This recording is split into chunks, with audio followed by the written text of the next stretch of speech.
Good evening everyone. सभी के लिए वॉइस क्लियर है, audio and video.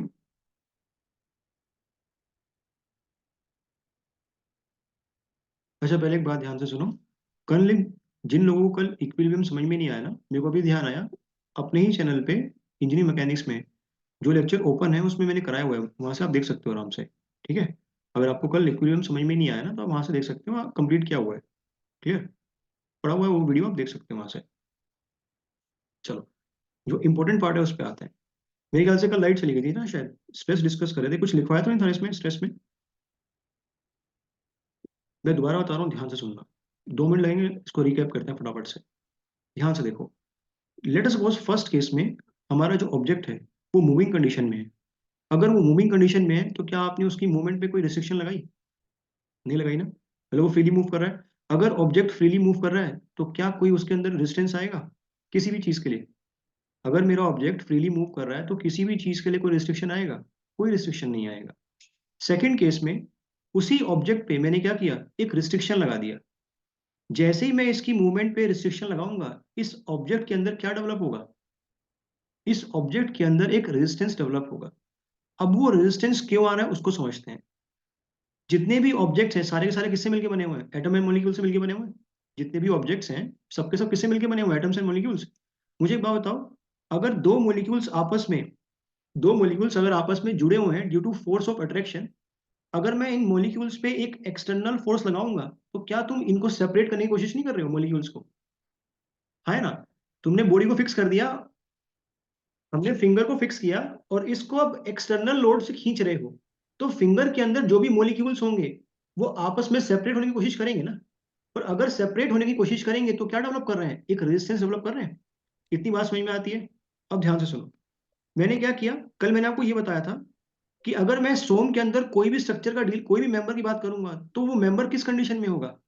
Static condition में होगा। साथ ही साथ किस कंडीशन के अंदर होगा? वो इक्विलिब्रियम के अंदर होगा। फॉर एग्जाम्पल, जो हमने यहाँ पे बीम डिस्कस करी है, ये बीम किस कंडीशन के अंदर है? ये बीम इक्विलिब्रियम कंडीशन के अंदर है। तो इस बीम को चाहे मैं कितने ही पार्ट्स में कट कर दूं और उसके अलग अलग पार्ट्स शो करूं, तो वो सारे के सारे पार्ट्स भी किसमें होंगे? वो सारे के सारे पार्ट्स भी इक्विलिब्रियम में होंगे। अब ध्यान से सुनो बात। इधर देखो, मैंने इस कैंटिलीवर बीम को दो पार्ट में कट किया। मैंने इस कैंटिलीवर बीम को दो पार्ट में कट किया। क्या आप ये देख पा रहे हो, जब मैंने कट किया डिफरेंट डिफरेंट मॉलिक्यूल्स इस सरफेस पे बने हुए हैं जो रेड कलर से, देखो सब लोग, है ना। और इस कट वाले पार्ट पे जो एक्सटर्नल फोर्स आपने बीम पे लगाया था उसको शो किया। क्लियर। अगर मैं इस वाले फोर्स को भी भूल जाऊं, रेड वाले को, मुझे इतना बताओ, क्या ये कट वाला पार्ट, ए पार्ट, इक्विलिब्रियम में है? नहीं ना, इसके ऊपर एक नेट फोर्स लग रहा है ना, तो ये बेचारा मूव करेगा। अब एक बात समझो ध्यान से। तो इस बॉडी को क्या होना है? इस बॉडी को तो इक्विलिब्रियम में रहना है। तो इक्विलिब्रियम में रहने के लिए क्या एक जस्ट इक्वल मैग्नीट्यूड का फोर्स अपोजिट डायरेक्शन में लगाना पड़ेगा मेरे को, है ना। अब ध्यान से सुनना बात। ये मैंने लगाया नहीं है, सुनना बात ध्यान से। ये मैंने फोर्स, ये जो एफ फोर्स है ना बेटा, ये मैंने बॉडी के अंदर जाके लगाया नहीं है, ये बॉडी ने खुद से क्या किया है?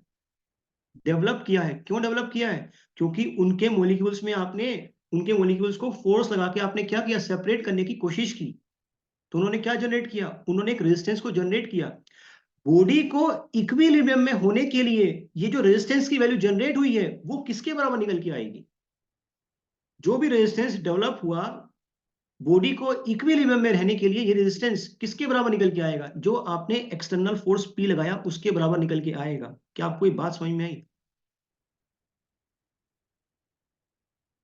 बेटा, जो ये फोर्स है ना, ये हमने लगाया नहीं है, दैट इज इंटरनली डेवलप हुआ है ये रेजिस्टेंस के कारण। बट क्योंकि बॉडी इक्विलिब्रियम में है तो ये एफ किसके बराबर निकल के आएगा? पी के बराबर निकल के आएगा। क्लियर। अब ध्यान से सुनो। क्या जिस पॉइंट पे एफ लग रहा है, क्या उसी पॉइंट पे सिर्फ रेजिस्टेंस डेवलप हुआ है? जिस पॉइंट पे मैंने एफ लगाया क्या उसी पॉइंट पे डेवलप हुआ? नहीं नहीं नहीं।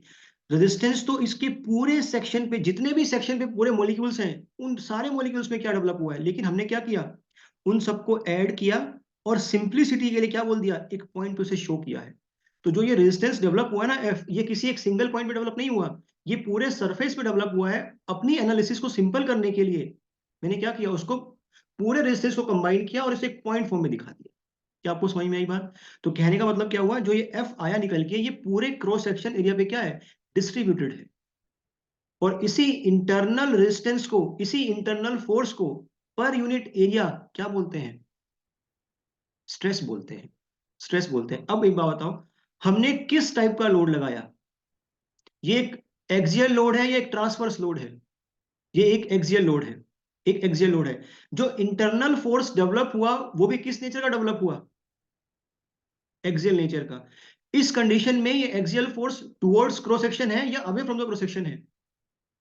ये टुवर्ड्स क्रॉस सेक्शन है, तो टेंसाइल इफेक्ट देगा। टेंसाइल इफेक्ट देगा। जो इंटरनल फोर्स डेवलप हुआ वो भी किस नेचर का डेवलप होगा? टेंसाइल नेचर का। तो इस इंटरनल फोर्स के कारण जो स्ट्रेस का नेचर आएगा वो भी कैसा आएगा? वो भी टेंसाइल आएगा। अब ध्यान से सुनो, क्या ये एक्सटर्नल फोर्स इस क्रॉस सेक्शन के नॉर्मल है? ये एक्सटर्नल फोर्स क्या इस क्रॉस सेक्शन के नॉर्मल है?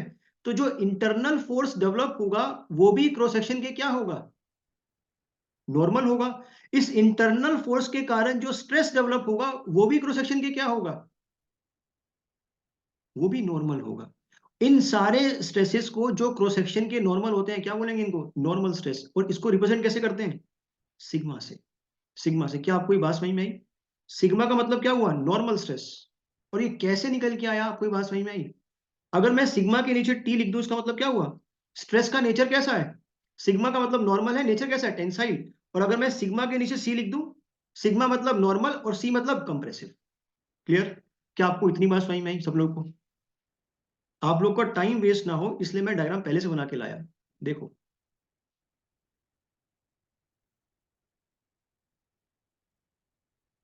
Same thing. ध्यान से सुनना बात।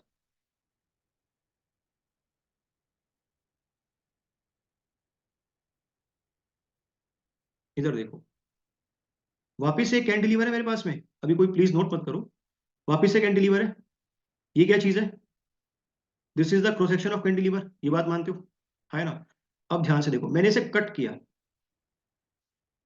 कुछ ऐसा आ जाएगा कट करने के बाद? कोई दिक्कत किसी को बताओ?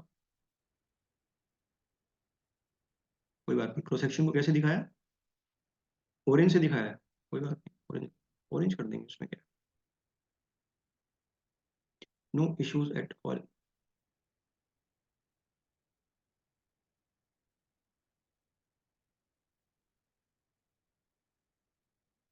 नाउ, अब ध्यान से देखो, अब ये बहुत इंपॉर्टेंट पार्ट है, सुनो। इस क्रॉस सेक्शन को ध्यान से देखना। इस क्रॉस सेक्शन पे जो आपने फोर्स लगाया, ये ट्रांसवर्स फोर्स लगाया या एक्सियल फोर्स लगाया? ये ट्रांसवर्स फोर्स लगाया। इधर देखो सब, ऊपर लगाना था फोर्स, चलो कोई नहीं, नीचे लगा दिया इस तरीके से। ये कैसा फोर्स है? ये एक ट्रांसवर्स फोर्स हुआ ना। ये कैसा फोर्स था? इसको मैं पी लिखूंगा। I will write it as P1। और ये कैसा फोर्स था, ये वाला? ये एक एक्सियल फोर्स था। तो एक्सियल फोर्स का तो कहानी समझ में आ गई ना हम लोग को। अब बात करें P1 की। तो P1 कैसा फोर्स है? P1 एक ट्रांसवर्स फोर्स है। मैंने बोला जो आपके पास एक कैंटिलीवर बीम है, ये कंप्लीट बीम इक्विलिब्रियम में है। ये मैंने बोला आपसे, मैंने बताया आपको चीज। अगर ये इक्विलिब्रियम में है तो इसके दोनों पार्ट भी किसमें होंगे कैंटिलीवर के? ये भी इक्विलिब्रियम में होंगे। जरा बताना, अभी ये ए पार्ट इक्विलिब्रियम में है क्या? बताओ। क्या वाई डायरेक्शन में एक नेट फोर्स आ रहा है डाउनवर्ड्स, पी नाम का, P1 नाम का? तो बॉडी तो मूव नीचे, ये तो नीचे चल जाएगा ना। क्या इसको परमिटेड है नीचे जाना? अगर मैंने बोला ये इक्विलिब्रियम में है तो परमिटेड तो नहीं है ना। तो क्या आएगा एक?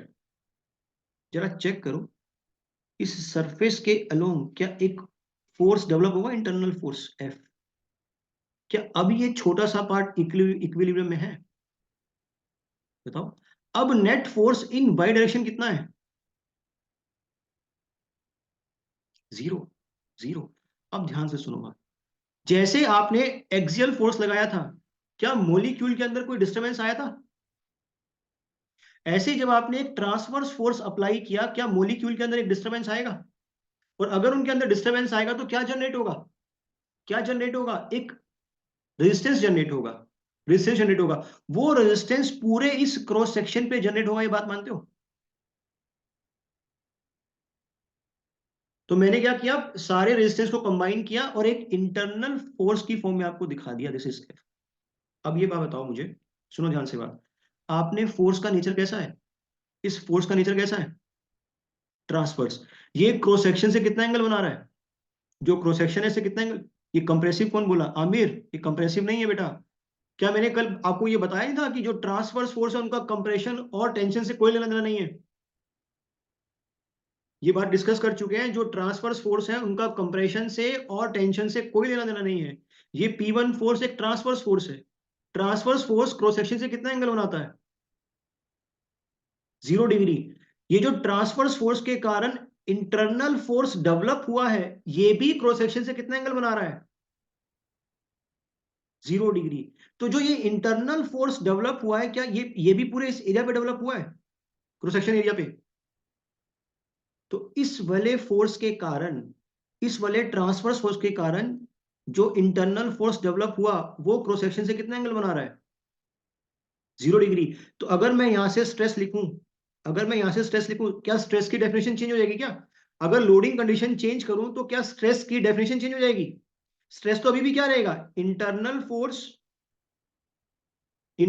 Force per unit area. अरे बताओ यार, क्या हो गया? रिपीट क्या करना है इसमें? अरे मैंने आपसे बोला कि जो स्ट्रेस है, क्या उसकी डेफिनेशन चेंज हो जाएगी? वो तो अभी भी क्या रहेगा? Internal force per unit area रहेगा ना। लेकिन क्या इस बार उसका नेचर चेंज है? पिछले वाला जो स्ट्रेस था वो क्रॉस सेक्शन से कितना एंगल बना रहा था? 90 डिग्री। इस बार जो आपका स्ट्रेस डेवलप हुआ है, ये क्रॉस सेक्शन एरिया से कितना एंगल बना रहा है? 0 डिग्री। तो क्या मैं बोल सकता हूं ये वाला जो स्ट्रेस है वो आपके क्रॉस सेक्शन के प्लेन में ही होगा, परपेंडिकुलर नहीं होगा, प्लेन के अंदर 0 डिग्री। तो इस टाइप के स्ट्रेसेस को क्या बोलते हैं हम लोग? Shear stresses. Shear stresses. और इसको कैसे रिप्रेजेंट करते हैं? टाउ से रिप्रेजेंट करते हैं। अब मुझे एक बात बताओ, क्या शियर स्ट्रेस का, जब शियर स्ट्रेस जिस फोर्स के कारण डेवलप हो रहा है, उस फोर्स का कंप्रेशन और टेंशन से कोई लेना देना है ही नहीं, तो क्या शियर स्ट्रेस का कंप्रेशन और टेंशन से कोई लेना देना होगा? बेटा कंप्रेशन और टेंशन से तो कब लेना देना होगा? जब कोई भी चीज क्रॉस सेक्शन के क्या होगी, क्रॉस, टेंशन का और कंप्रेशन का तो तभी पिक्चर में आएंगे ना जब कोई भी चीज क्रॉस सेक्शन के क्या होगी, परपेंडिकुलर होगी ना। ना तो एक्सटर्नल फोर्स परपेंडिकुलर था, और इस एक्सटर्नल फोर्स के कारण जो इंटरनल रेजिस्टेंस डेवलप हुई, ना वो परपेंडिकुलर है। तो इस इंटरनल रेजिस्टेंस के कारण जो स्ट्रेस लिखोगे, क्या वो परपेंडिकुलर होगा? नहीं ना। तो ना तो शियर स्ट्रेस कंप्रेशन देता है, और ना ही शियर स्ट्रेस क्या देता है, टेंशन देता है। क्या आपको ये बात समझ में आई सबको, सभी के लिए? क्या स्ट्रेस नाम की चिड़िया आपको क्लियर है? What is stress? It is the internal force per unit area. सिर्फ हमने अभी नॉर्मल की बातें और शेयर की बातें अलग से डिस्कस करूंगा कि आपको स्ट्रेस समझ में आया, सिर्फ क्योंकि बहुत बेसिक चीज है, ये समझ में आनी चाहिए।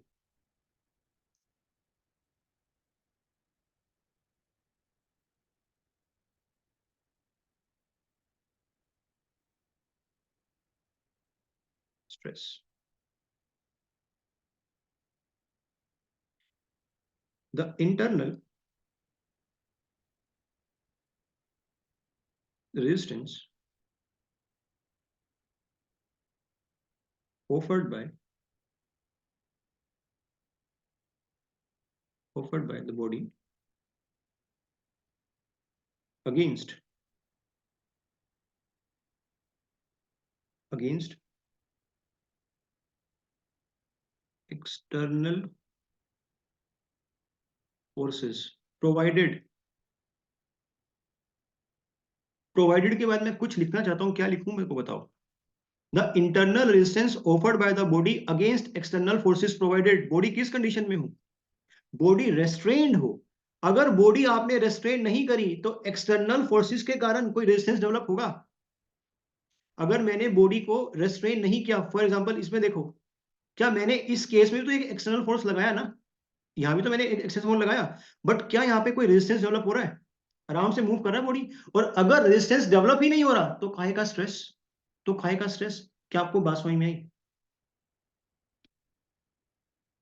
Provided the body is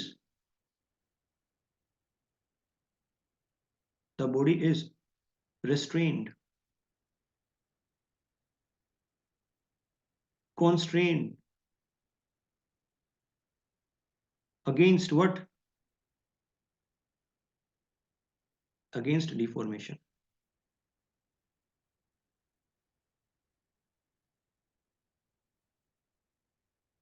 now this stresses can be classified into two. चलो उसको बाद में क्लासिफाई करेंगे, पहले कुछ और चीज देखते हैं।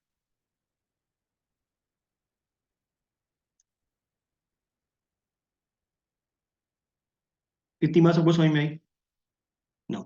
अब ध्यान से देखो इस वाले डायग्राम में, आप बॉडी पे कितना एक्सटर्नल फोर्स लग रहा है, क्या ये बात मुझे मालूम है? बॉडी पे कितना एक्सटर्नल, मैं ही तो लगा रहा हूँ। अरे मैं ही तो लगा रहा हूँ, तो मुझे पता है ना कितना लग रहा है। बॉडी में कितना डेवलप हुआ, क्या ये बात मुझे मालूम है? बॉडी के अंदर कितना डेवलप हुआ, क्या ये बात मुझे मालूम है? अरे मालूम है ना, क्योंकि मैंने तो लगाया पी। और मुझे क्या पता है इक्विलिब्रियम से ये एफ किसके बराबर होगा? फ्रॉम कंडीशन ऑफ इक्विलिब्रियम ये एफ किसके बराबर होगा? पी के।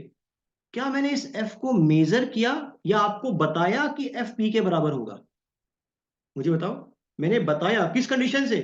मैंने इक्विलिब्रियम कंडीशन यूज करी ये बताने के लिए कि इस एफ की वैल्यू क्या होगी। क्या कोई ऐसा इक्विपमेंट है कि मैं बॉडी के अंदर जाके उस पॉइंट पे इस एफ को निकाल सकूं?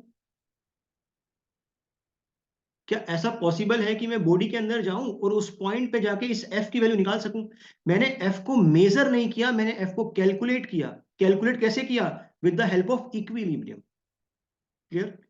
ऐसी क्वांटिटीज को जिसको आप मेजर नहीं कर सकते, इनको फंडामेंटल क्वांटिटीज बोलते हैं या नहीं बोलते हैं?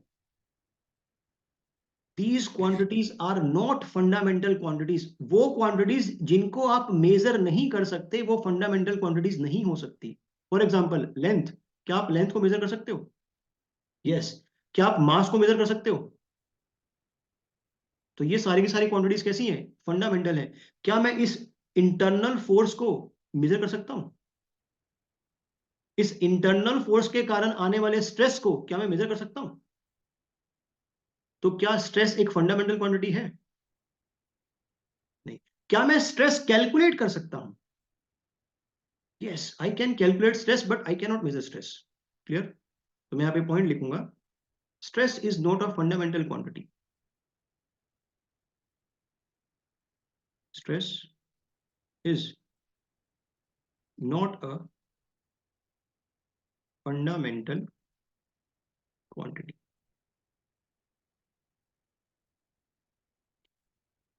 It can only be calculated, not measured।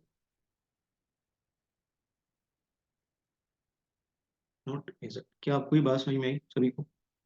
Next देखो, हमने स्ट्रेस को डिफाइन कैसे किया, चाहे वो नॉर्मल स्ट्रेस हो चाहे वो शियर स्ट्रेस हो। आपने क्या बोला? It is internal force. Internal force बोल लो या इंटरनल रेजिस्टेंस बोल लो, एक ही बात है, per unit area. Per unit area. Internal force, what is the unit of force? Force की यूनिट क्या होती है? फोर्स की ऐसा यूनिट क्या होती है? न्यूटन। एरिया की ऐसा यूनिट क्या होगी? ऐसा unit, that will be metre square. तो स्ट्रेस के जो यूनिट्स निकल के आए वो क्या निकल के आए? Newton per metre square. सुना सुना लग रहा है newton per metre square? Newton per metre square को क्या बोलते हैं? पास्कल। पास्कल। पास्कल। तो pascal is nothing but newton per metre square. क्या आपको ये बात समझ में आई? Pascal is nothing but newton per metre square को क्या बोलते हैं? पास्कल बोलते हैं। आप ध्यान से सुनो बात। लेट अस सपोज हमें जो फोर्स दे रखा है वो तो न्यूटन में ही दे रखा है, लेकिन मेरे को जो एरिया गिवन है वो किसके अंदर गिवन है? वो मुझे मीटर मिलीमीटर स्क्वायर के अंदर गिवन है। क्या मैं मिलीमीटर स्क्वायर को मीटर स्क्वायर में कन्वर्ट कर सकता हूं? एक मिलीमीटर स्क्वायर किसके बराबर होता है? अरे बताओ। मुझे एरिया दे रखा है एमएम स्क्वायर के अंदर। एमएम स्क्वायर के अंदर जो एरिया है मुझे उसे कन्वर्ट करना है किसके अंदर? मीटर स्क्वायर के अंदर। तो क्या करूंगा मैं? इसे मैंने कन्वर्ट किया 10⁻³ इसका स्क्वायर इंटू मीटर स्क्वायर। क्या ये बात सबको समझ में आई? जब मैं 10 की पावर, ये देखो न्यूटन, इसको ओपन करेंगे तो क्या आएगा? 10⁻⁻6 मीटर स्क्वायर इक्वल्स टू 10 की पावर को -6 ऊपर ले जाओ, 10⁻⁶ न्यूटन पर मीटर स्क्वायर। अभी मैंने आपको क्या बताया? न्यूटन पर मीटर स्क्वायर क्या होता है? पास्कल। तो यहां से क्या समझ में आया आपको कि न्यूटन पर एमएम स्क्वायर किसके बराबर होता है? 10⁶ न्यूटन बाय मीटर स्क्वायर। यानी कि दोबारा अगर मैं इसको लिखूं तो क्या लिख सकता हूं कि 1 न्यूटन पर एमएम स्क्वायर किसके बराबर होगा? 10⁶ को क्या बोलते हैं? मेगा बोलते हैं। मेगा, तो मेगा पास्कल। क्या आपको ये बात समझ में आई? अरे बताओ।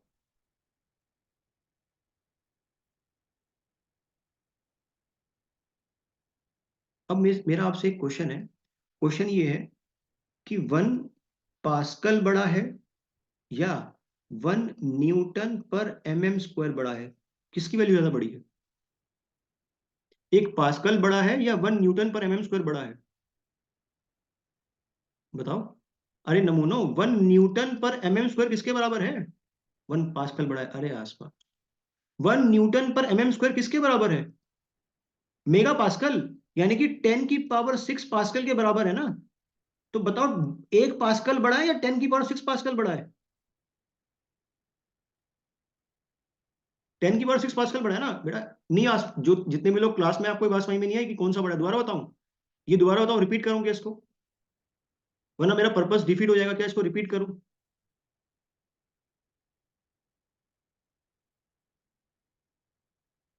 इधर देखो। इतना बताओ, क्या मैं न्यूटन पर मीटर स्क्वायर पर पास्कल लिख सकता हूँ? Newton per metre square pascal लिख सकता हूँ? अब ध्यान से देखना बात। अगर लेटर सपोज स्ट्रेस को डिफाइन करते वक्त, सुनना बात ध्यान से, स्ट्रेस क्या है? What is stress? Force per unit area को स्ट्रेस बोल रहा हूँ। मान लो आपको फोर्स दे रखा है न्यूटन के अंदर। कोई दिक्कत यहां तक किसी को? यहां तक कोई दिक्कत? एरिया हमें इस बार मीटर स्क्वायर में ना देके लेटर सपोज एमएम स्क्वायर में दे रखा है। कोई प्रॉब्लम? फॉर एग्जांपल फोर्स है लेटर सपोज 10 न्यूटन, और जो एरिया है लेटर सपोज वो है 20 एमएम स्क्वायर। कोई दिक्कत है किसी को? बताओ। नाउ मैं इसको स्टैंडर्ड में कन्वर्ट करना चाहता हूं, तो न्यूटन तो एज इट इज रहेगा। क्या एमएम स्क्वायर एक स्टैंडर्ड वैल्यू है? नहीं ना। इसको मैं मीटर स्क्वायर में कन्वर्ट करना चाहता हूं। तो एक बार बताओ, 1 मीटर में कितने एमएम होते हैं भाई? 1000 एमएम। तो 1 एमएम में कितने मीटर हो जाएंगे? 10⁻³ मीटर। अरे ये बात नहीं समझ पाए अभी भी। तो 1 एमएम स्क्वायर में कितना हो जाएगा? 1 एमएम स्क्वायर में 10⁻³ का whole square into metre square. तो अगर मैं 1 एमएम स्क्वायर को यहाँ पे लिखूं तो मैं क्या लिखूंगा? 10⁻³ इसका whole square divide by metre square. अब क्लियर है सबको? अब बताओ जिनको समझ में नहीं आया था। अभी क्लियर है? अरे बोलो, मैं आगे नहीं बढ़ूंगा। जवाब दो। अभी क्लियर है? तो इसको मैं क्या लिख सकता हूं? Newton by 10⁻⁻6 metre square. बताओ। इसी चीज को मैं क्या लिख सकता हूं? 10⁻6 newton by metre square. What is newton by metre square? क्या है ये? न्यूटन बाय मीटर स्क्वायर क्या है? पास्कल है। तो 10⁻6 पास्कल।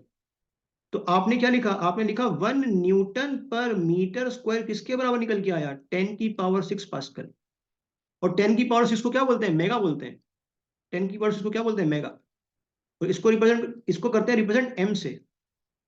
तो 1 न्यूटन पर एमएम स्क्वायर मेगा पास्कल। क्या अभी बात समझ में आई? अरे बताओ यार।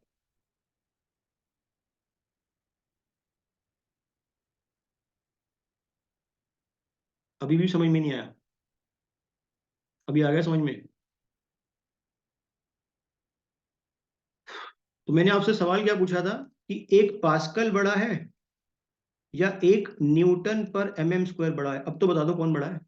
अब तो रिपीट कर दिया। 1 न्यूटन पर एमएम स्क्वायर बड़ा है ना। क्यों? क्योंकि 1 न्यूटन पर एमएम स्क्वायर किसके बराबर है? वो मेगा पास्कल के बराबर है। वो 10⁻6 पास्कल के बराबर है। तो कौन बड़ा है दोनों में से? 1 पास्कल या 10⁻6 पास्कल? 10⁻6 पास्कल। अभी भी क्लियर नहीं हुआ? अगर आप रिस्पॉन्ड नहीं करोगे तो मैं दोबारा नहीं समझाऊंगा फिर। अगर आपको समझ में आया तो यस लिखो, नहीं तो वापस बताओ मुझे समझ में नहीं आया तो।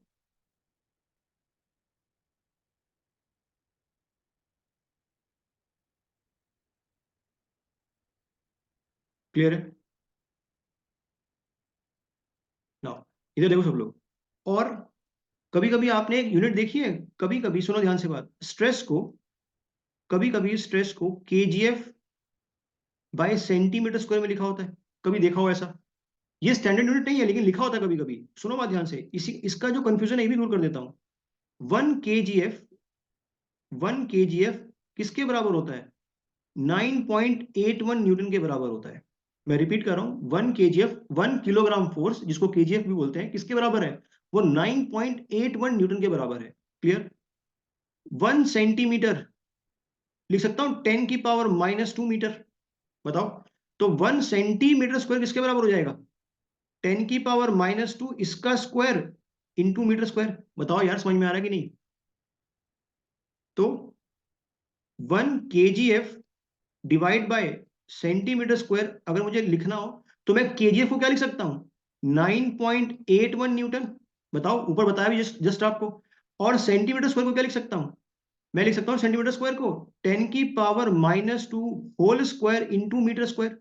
इसको अगर फर्दर लिखूं तो 9.81 न्यूटन अपॉन में 10⁻⁻4 मीटर स्क्वायर।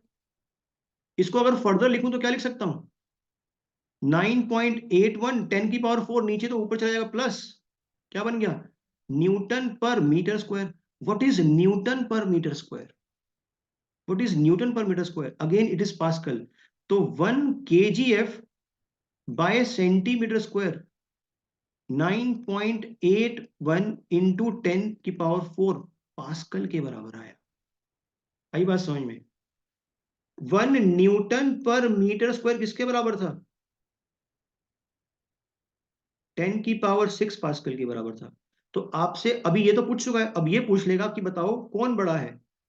1 kgf पर सेंटीमीटर स्क्वायर बड़ा है, या 1 न्यूटन पर स्क्वायर बड़ा है? अब तो आंसर कर दो, कौन सा बड़ा है दोनों में से?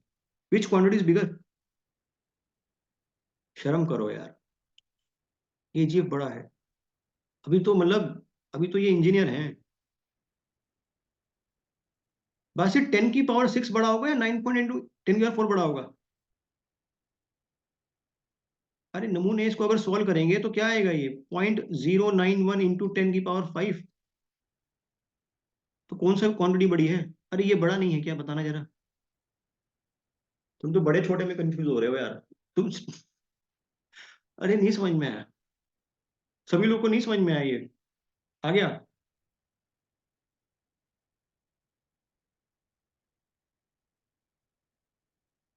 अपनी डिग्रियां कल चेक कराना मुझे, इंजीनियरिंग की।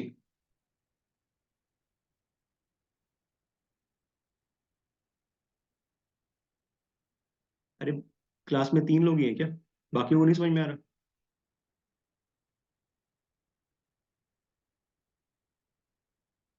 देखो, जैसे ही फालतू बकवास चालू हुई, सब ही है। क्लियर? नोट करो इसको। दिख रहा है स्क्रीन पे, विजिबल है क्लियरली?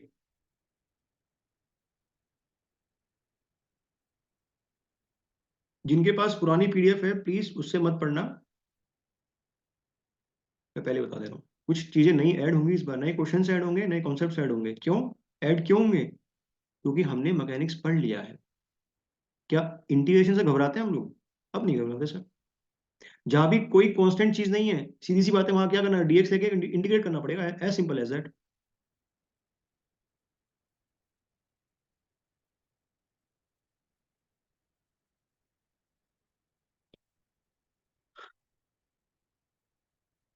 नोट करो फटाफट, डन लिखो फिर। चलो नोट तो कोई बात नहीं, समझ में आ रहा है कि नहीं पहले बताओ यार। मेरा मेन कंसर्न आपको समझ में आ रहा है कि नहीं, बताओ। फिर तो कोई फायदा नहीं हुआ ना पढ़ाने का। फिर तो बहुत सारे चैनल है, आप वहां से देख सकते हो सोम को।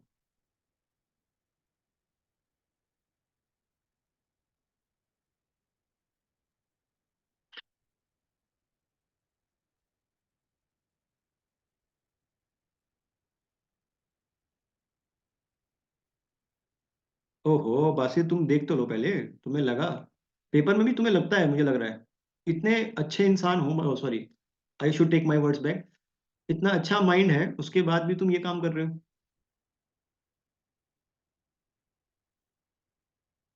नोट कर लिया सबने? Is it noted bye everyone? Done?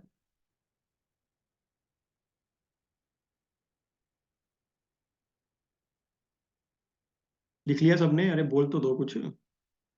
चलो नेक्स्ट, कितनी क्वांटिटी, कितनी प्रॉपर्टी डिस्कस कर ली स्ट्रेस के बारे में? Stress is not a fundamental quantity, it can not. अच्छा ठीक है, यूनिट्स बताया, आप देखो जरा, सुनो सुनो सुनो, बहुत ध्यान से सुनो। Next quantity, next property, stress is, stress is second order tensor, second order tensor. ओ सर, ये तो बहुत दिक्कत वाली बात है, ये टर्म तो बहुत बार सुना होगा ना, टेंसर, है ना? ध्यान से सुनना, ये बहुत इंपॉर्टेंट है, इससे एक सवाल पक्का मिलेगा आपको। सुनो ध्यान से बात। क्या हम स्केलर क्वांटिटी डिस्कस कर चुके? स्केलर जिनके पास सिर्फ क्या होता है, जिनके पास सिर्फ मैग्नीट्यूड होता है, क्लियर? वेक्टर क्वांटिटीज क्या होती हैं, जिनके पास क्या होता है, मैग्नीट्यूड प्लस डायरेक्शन। बट क्या ये कंप्लीट डेफिनेशन है कि वेक्टर क्वांटिटीज वो जिनके पास मैग्नीट्यूड प्लस डायरेक्शन हो? क्या ये कंप्लीट नहीं, साथ ही साथ वो क्या फॉलो करने चाहिए, वो triangle of addition, vectors law, exactly Basit, they should follow vectors law. वो क्वांटिटीज जिनके पास मैग्नीट्यूड है प्लस डायरेक्शन है, और जो ट्रायंगल ऑफ एडिशन, जो पैरेललोग्राफ ऑफ एडिशन, जिनको वेक्टर्स लॉज बोलते हैं, उनको फॉलो करे, ऐसी क्वांटिटीज को क्या बोलते हैं, वेक्टर क्वांटिटीज। अब ध्यान से सुनो, ये बहुत इंपॉर्टेंट है, ये बहुत इंपॉर्टेंट है। टेंसर एक मैथमेटिकल, आप ये मान लो, एक्सप्रेशन है जो हमें क्वांटिटीज को डिफाइन करने के लिए यूज होता है। फॉर एग्जांपल सुनो बात ध्यान से, देखो, मैं अगर बात करूं प्रेशर की, प्रेशर, प्रेशर एक कैसी क्वांटिटी है, स्केलर, वेक्टर, या कैसी क्वांटिटी है? स्केलर क्वांटिटी है, it is a scalar quantity. तो इसको डिफाइन करने के लिए सिर्फ क्या चाहिए, सिर्फ मैग्नीट्यूड चाहिए, सिर्फ मैग्नीट्यूड, ओनली वन चीज। क्या अगर मैं लिख दूं प्रेशर 30 पास्कल लग रहा है, क्या आप समझ जाओगे? अगर मैं बोल दूं प्रेशर 30 पास्कल लग रहा है, क्या समझ जाओगे? क्यों? क्योंकि प्रेशर हमेशा perpendicular to the surface act करता है, क्लियर? अब ध्यान से सुनना बात। अगर मुझे प्रेशर को लिखना है टेंसर के टर्म्स में, अगर मुझे प्रेशर को लिखना है टेंसर के टर्म्स में, प्रेशर कैसी क्वांटिटी है, प्रेशर एक स्केलर क्वांटिटी है, तो मैं क्या बोल दूंगा, pressure is a, it is a, it is a zero order tensor, zero, zero order tensor. अब टेंसर को डिफाइन कर लेते हैं, इसको ऐसे भी लिख सकते हैं, 3 to the power n, where n क्या रिप्रेजेंट कर रहा है, n रिप्रेजेंट कर रहा है ऑर्डर को, n रिप्रेजेंट कर रहा है ऑर्डर को। अब ध्यान से देखो, सुनो, प्रेशर जो एक स्केलर क्वांटिटी है, वो कितने ऑर्डर का टेंसर है? प्रेशर जो एक स्केलर स्केलर क्वांटिटी है, वो कितने ऑर्डर का, जीरो ऑर्डर का। तो जरा 3 की पावर 0 पुट करो, क्या निकल के आएगा, 1, 1। क्या मुझे एक ही चीज जरूरी है सिर्फ प्रेशर को डिफाइन करने के लिए, सफिशिएंट है एक ही चीज, मैग्नीट्यूड, है ना? मैग्नीट्यूड, अरे बात समझो। तो प्रेशर कितने ऑर्डर का टेंसर है, जीरो ऑर्डर का। प्रेशर कैसी क्वांटिटी है, प्रेशर एक स्केलर क्वांटिटी है। अब ध्यान से सुनो बात, अब ध्यान से सुनो बात। फोर्स एक कैसी क्वांटिटी है, वेलोसिटी, एक्सेलरेशन कैसी क्वांटिटी है, ये सारी की सारी वेक्टर क्वांटिटीज हैं, वेक्टर क्वांटिटीज। और क्या वेक्टर क्वांटिटीज को मैं ऐसे डिफाइन कर सकता हूं, vector quantity equals to, check करो, इस वेलोसिटी का कुछ कंपोनेंट एक्स के अंदर, आई कैप, प्लस इस वेलोसिटी का कुछ कंपोनेंट वाई के अंदर, इंटू जे कैप, प्लस इस वेलोसिटी का कुछ कंपोनेंट जेड के अंदर, इंटू के कैप। बताओ, अरे बताओ। तो वेलोसिटी, ये जो वेलोसिटी है, ये कैसी क्वांटिटी है, वेलोसिटी एक वेक्टर क्वांटिटी है, वेक्टर क्वांटिटी। वेक्टर क्वांटिटीज को हम लोग क्या बोलते हैं, first order tensor, first order tensor. Now 3 की पावर n, अब यहां कितना पुट करूंगा मैं 3 की पावर में, 1। तो 3 की पावर 1 क्या होता है, 3। क्या 3 एलिमेंट सफिशिएंट हैं इसको डिफाइन करने के लिए, एक्स में, वाई में और जेड में? बताओ, क्या एक वेक्टर को 3 एलिमेंट सफिशिएंट डिफाइन करने के लिए, क्या चौथे की रिक्वायरमेंट है? बताना जरा। अगर मैं बोल दूं, अगर मैं आपको, देखो बात समझो, अगर मैं बोल दूं velocity equals to 2x i cap plus 3y j cap plus, या ऐसा लिख लो, छोड़ो x को, छोड़ो, इधर देखो, 2i plus 3j plus 7k, क्या सफिशिएंट इंफॉर्मेशन है मेरे पास वेलोसिटी के लिए, पुर्जे पुर्जे को जानने के लिए? बताओ, सफिशिएंट इंफॉर्मेशन है ना? अब ध्यान से सुनो बात। तुमने स्ट्रेस को क्या बोला? स्ट्रेस कैसा क्वांटिटी है? It is second order.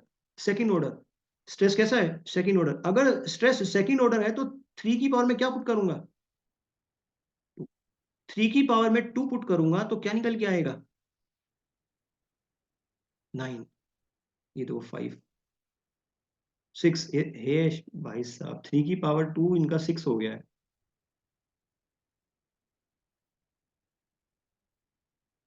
इसका क्या मतलब हुआ कि स्ट्रेस को कंप्लीटली डिफाइन करने के लिए कितने एलिमेंट्स चाहिए, कितने कंपोनेंट्स चाहिए? 9 कंपोनेंट्स चाहिए। क्या अभी हमको ये बात समझ में आ जाएगी? क्या अभी हमको ये बात समझ में आ जाएगी? अभी नहीं आएगी। अभी नहीं आएगी। क्यों? क्योंकि हमने स्ट्रेस को अभी अच्छे से डिफाइन नहीं किया। मैंने आपको नॉर्मल स्ट्रेस, शियर स्ट्रेस, इसके बारे में पूरी जानकारी नहीं दी। जब पूरी जानकारी मिल जाएगी मैं आपको खुद इस स्लाइड पे लेके आऊंगा और बोलूंगा देखो हमने क्या बोला था कि एक बॉडी पे स्ट्रेस को डिफाइन करने के लिए कंप्लीटली कितने एलिमेंट्स चाहिए, कितने कंपोनेंट्स चाहिए? 9 कंपोनेंट्स चाहिए। 9 कंपोनेंट्स चाहिए। क्या आपको ये बात समझ में आ रही है? एक कोई भी बॉडी है जिसने कुछ भी स्पेस में ऑक्यूपाई, कुछ ने स्पेस ऑक्यूपाई कर रखा है, उस बॉडी पे अगर मैं स्ट्रेसेस को डिफाइन करना चाहता हूं कंप्लीटली, तो मुझे 9 कंपोनेंट्स लगेंगे स्ट्रेसेस को डिफाइन करने के लिए। क्लियर? क्लियर? अब ध्यान से सुनो बात। स्ट्रेस को डिफाइन करने के लिए, या फिर स्ट्रेस के पास क्या क्या होता है? स्ट्रेस के पास मैग्नीट्यूड है। मैग्नीट्यूड है। और क्या है इसके पास में? इसके पास डायरेक्शन है। इसके पास डायरेक्शन है। और क्या है? मुझे एक बात बताओ, अभी जस्ट पीछे स्ट्रेस को डिफाइन करके आए हो। क्या स्ट्रेस एक प्लेन पे लगाया आप लोगों ने, सरफेस एरिया पे, या एक पॉइंट पे लगाया स्ट्रेस को? आपने स्ट्रेस को, जो रेजिस्टेंस डेवलप हुई थी, सुनो बात ध्यान से, बिल्कुल अपना लॉजिक लगाया करो। जो रेजिस्टेंस डेवलप हुई थी मॉलिक्यूल्स के बीच में, क्या एक सिंगल पॉइंट पे मॉलिक्यूल था क्या? वो तो पूरे सरफेस पे डेवलप था ना। तो जब मैं स्ट्रेस को डिफाइन करूंगा तो स्ट्रेस एक पॉइंट पे डिफाइन करूंगा, ये पूरे सरफेस के लिए, पूरे सरफेस के लिए। वो अलग बात है कि अपनी एनालिसिस को सिंपल करने के लिए मैंने क्या मान लिया था, उस एक पॉइंट मान लिया था ना। लेकिन डेवलप वो कहां पे हुआ? डेवलप तो पूरे सरफेस एरिया पे हुआ ना। अरे हाँ, है ना? तो plane of application, plane of application. वहीं अगर मैं वेक्टर को डिफाइन करूं तो वेक्टर के पास क्या क्या होता है? मान लो फोर्स है तो वेक्टर के पास क्या क्या होगा? मैग्नीट्यूड, उसके पास डायरेक्शन होगी, और क्या था फोर्स के पास में? Point of application. Point of application. मैं एक बार फिर रिपीट कर दूं, ये जो मैंने 3 चीज यहां पे लिखी हुई है ना, 1 2 3, क्या वो ये 3 है क्या? क्या वो ये 3 है? ये 3 नहीं है। ये 3 नहीं है वो। आई बात समझ में? ऐसे तो स्ट्रेस के पास कितनी करेक्टरिस्टिक्स हैं? 3। यहां पे क्या लिखा हुआ है? 9। इस 9 का मतलब है कि 9 एलिमेंट्स या 9 कंपोनेंट्स स्ट्रेस के मुझे चाहिए स्ट्रेस को डिफाइन करने के लिए। यहां देखो, वेक्टर को डिफाइन करने के लिए आपको कितने कंपोनेंट्स चाहिए थे? वेक्टर को डिफाइन करने के लिए 3। क्या ये मैग्नीट्यूड, ये डायरेक्शन, ये पॉइंट ऑफ एप्लीकेशन, ऐसा कुछ है क्या? सबको बात समझ में आ रही है? कैरेक्टरिस्टिक्स अलग है और डिफाइन करने के लिए कंपोनेंट्स अलग चीज है। सबको क्लियर है ये?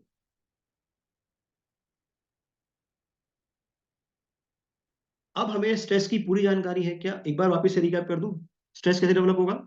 जब आप क्या करोगे, बॉडी को फिक्स करोगे, उस पर एक लोड लगाओगे, उस लोड के कारण क्या डेवलप होगा?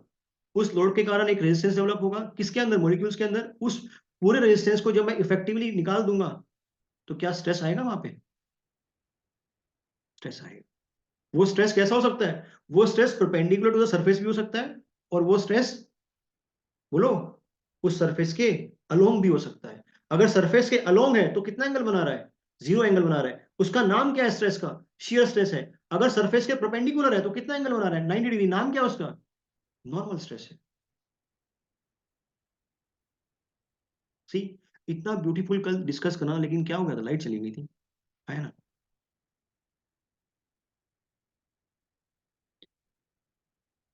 मुझे इतना बताओ यार, आपको ये स्ट्रेस नाम की चिड़िया क्लियर है बिल्कुल? अब मैंने इसके सारे खोल के रख दिया है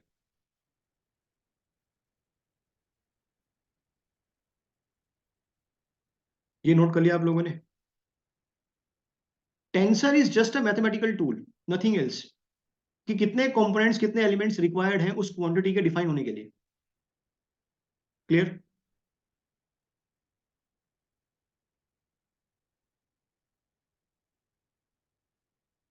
नोट कर लिया आप लोगों ने इसको?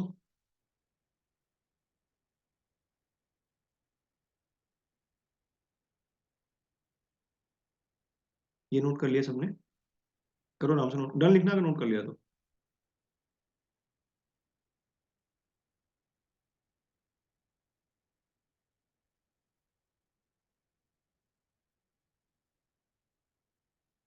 डन। नेक्स्ट। तो हमने कितने टाइप के स्ट्रेस डिस्कस किए? एक तो नॉर्मल स्ट्रेस, और दूसरा शियर स्ट्रेस। Normal stress. क्या आपके दिमाग में क्वेश्चन आ रहा है कि सर ने बेंडिंग स्ट्रेस छोड़ दिए, सर ने टोर्शनल स्ट्रेस छोड़ दिए, हाँ सर ने शियर स्ट्रेस, ऐसा कुछ आ रहा है दिमाग में? बेटा जो मेन क्लासिफिकेशन है ना वो सिर्फ दो ही के अंदर है। कौन कौन सा? एक तो नॉर्मल स्ट्रेस जो सरफेस के परपेंडिकुलर है, और एक शियर स्ट्रेस जो सरफेस के अलोंग है। मैं अभी आपको एक जानकारी दे देता हूं, जो बेंडिंग स्ट्रेसेस होते हैं वो क्रॉस सेक्शन के परपेंडिकुलर लगते हैं, तो किस कैटेगरी में आ जाएंगे वो? नॉर्मल की कैटेगरी में आ जाएंगे। जो टोर्शनल स्ट्रेसेस होते हैं, जो टोर्शन के कारण आते हैं, वो सरफेस के अलोंग लगते हैं, तो किस कैटेगरी में आ जाएगा वो शियर की कैटेगरी में आ जाएगा। क्लियर? चलो, तो नॉर्मल स्ट्रेसेस।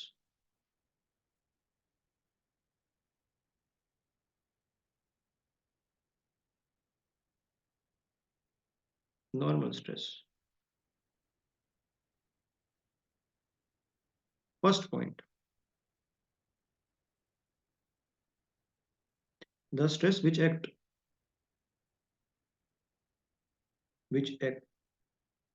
नॉर्मल, इसी को क्या बोलते हैं? Perpendicular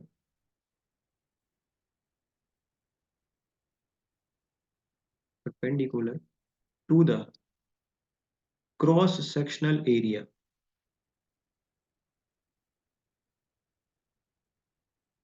cross sectional area are known as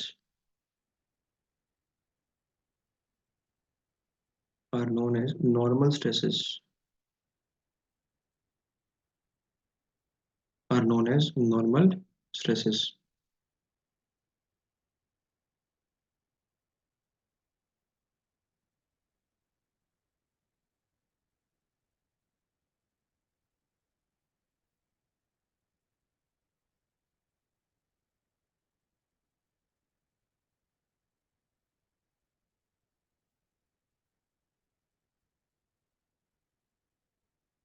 आप लोग को एक शाफ्ट दिखाई दे रही है?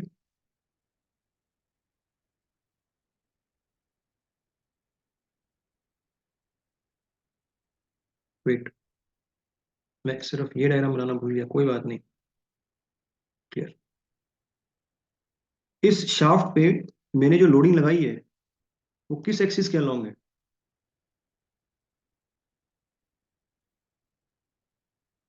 Longitudinal axis. ये लोड प्योर एक्सियल है या इसेंट्रिक एक्सियल है? प्योर एक्सियल है।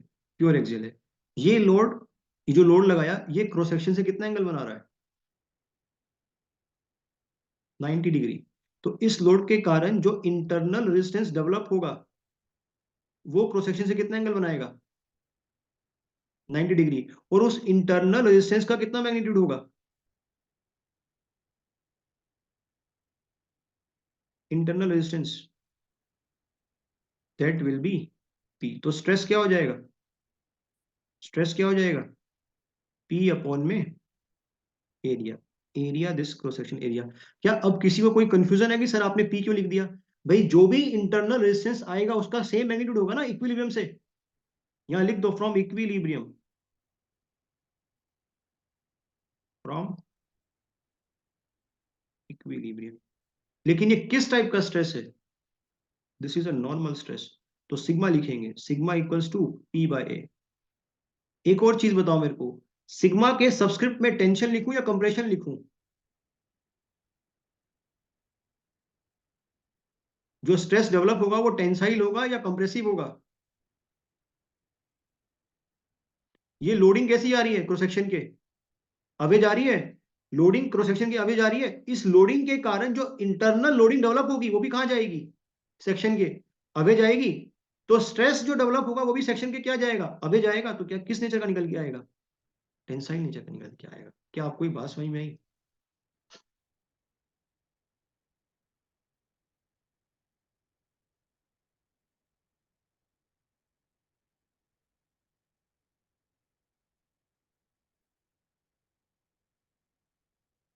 Next point of reference, these stresses are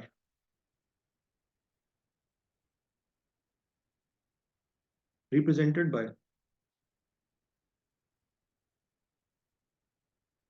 sigma.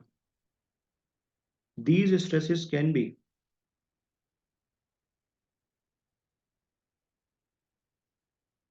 compressive in nature,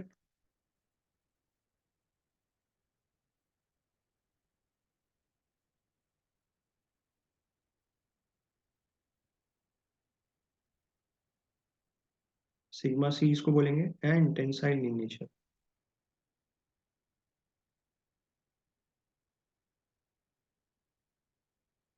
जिसको आप क्या बोलोगे? Sigma T.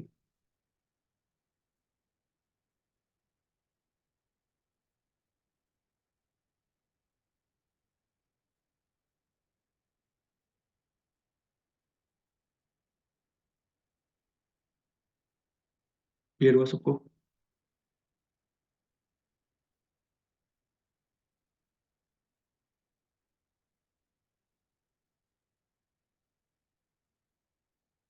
ध्यान रखना ये शाफ्ट यहाँ से क्या है? फिक्स है, रेस्टेन की हुई है बेटा। अगर रेस्टेन नहीं की होगी तो कोई स्ट्रेस नहीं आएगा, ध्यान रखना। ये जो राम कहानी चल रही है ये बिल्कुल फेल है फिर, जब रेस्टेन नहीं किया हुआ तो।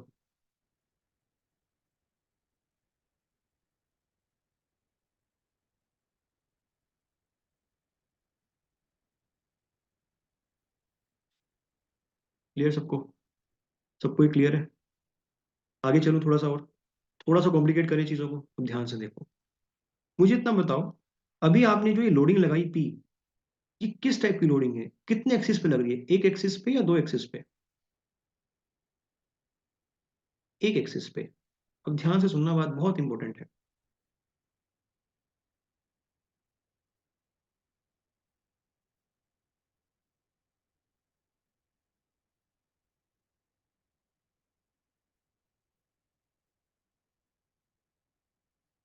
सबको क्यूब दिखाई दे रहा है? थ्री डी ऑब्जेक्ट है।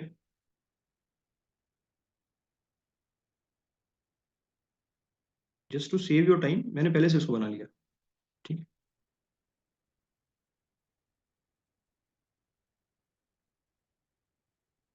अब मेरी कुछ बातों को आंसर करो। ये तीनों की तीनों एक्सिस क्रॉस सेक्शनल एरिया के क्या हैं? अगर मैं बात करूं एक्स, इस एक्स एक्सिस की, तो ये एक्स एक्सिस ग्रीन वाले क्रॉस सेक्शन के क्या है? परपेंडिकुलर। ये वाई एक्सिस रेड वाले के क्या है? परपेंडिकुलर। और ये जेड वाली ब्लू वाले के क्या है? परपेंडिकुलर। कोई दिक्कत किसी को? कोई दिक्कत? ध्यान से देखो, अगर मैं अब सुनते रहना, बहुत बहुत बहुत बहुत इंपॉर्टेंट अब बात है, देखो सुनो। ये किस टाइप का फोर्स है? Just let me draw it, wait. ये किस टाइप का फोर्स है? ये वाला फोर्स, ये किस टाइप का फोर्स है? ये एक कंप्रेसिव फोर्स है, लेकिन इसका नेचर, उसका प्रॉपर्टी कैसी है? एक्सियल है। एक्सियल है। चलो, ये किस टाइप का फोर्स है? टेंसाइल। क्या ये ट्रांसवर्स फोर्स है क्या? क्या ये ट्रांसवर्स फोर्स है? कईयों को तो बहुत कंफ्यूजन होगा, सर ये तो ट्रांसवर्स फोर्स है। बेटा ये ट्रांसवर्स फोर्स तो है, लेकिन किस वाले क्रॉस सेक्शन के लिए? ग्रीन वाले के लिए। ग्रीन वाले के लिए। बट अगर मैं रेड की बात करूं तो रेड तो एक्सिस इसके परपेंडिकुलर है ना, है ना? तो रेड वाले के लिए तो क्या ये परफेक्टली एक्सियल है, प्योर एक्सियल। और उसका नेचर क्या है? टेंसाइल नेचर का है। अगेन इधर देखो, ये वाला फोर्स, इसका कैसा नेचर है?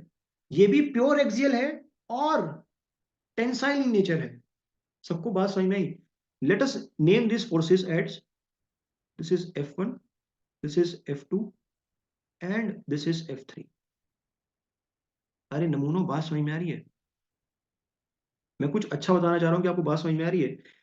अब कईयों को कोई कंफ्यूजन तो नहीं है ना कि सर ये जो F3 फोर्स है ये तो बेचारा ट्रांसवर्स है क्योंकि ट्रांसफर एक्सिस के अलोंग है। मैं क्रॉस, तब अभी आपको समझ में आया importance of cross sectional area? कि अभी आपको समझ में आ रहा है कि what is the importance of cross sectional area?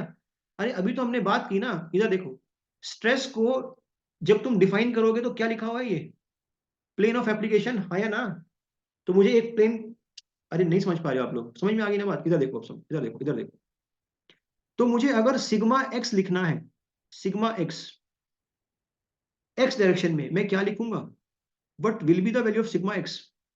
Sigma x का मतलब क्या हुआ? Internal force. ये तो पढ़ते हैं हम लोग, इंटरनल फोर्स। अरे स्ट्रेस क्या होता है? इंटरनली तो होता है, internal force per unit area.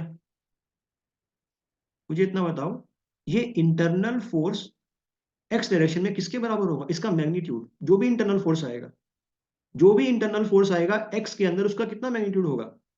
F1। क्यों? इक्विलिब्रियम के लिए तो F1 आ गया। अपॉन में what is area? Area A मान लो। तो सिग्मा एक्स कितना निकल के आया? सिग्मा एक्स निकल के आया F1/A। ऐसे ही सिग्मा वाई किसके बराबर निकल के आएगा? शाबाश। सिग्मा वाई किसके बराबर निकल के आएगा? F2/A। और सिग्मा जेड किसके बराबर निकल के आएगा? सिग्मा जेड निकल के आएगा F3/। क्या इसमें कोई दिक्कत है किसी को इस वाले पॉइंट में?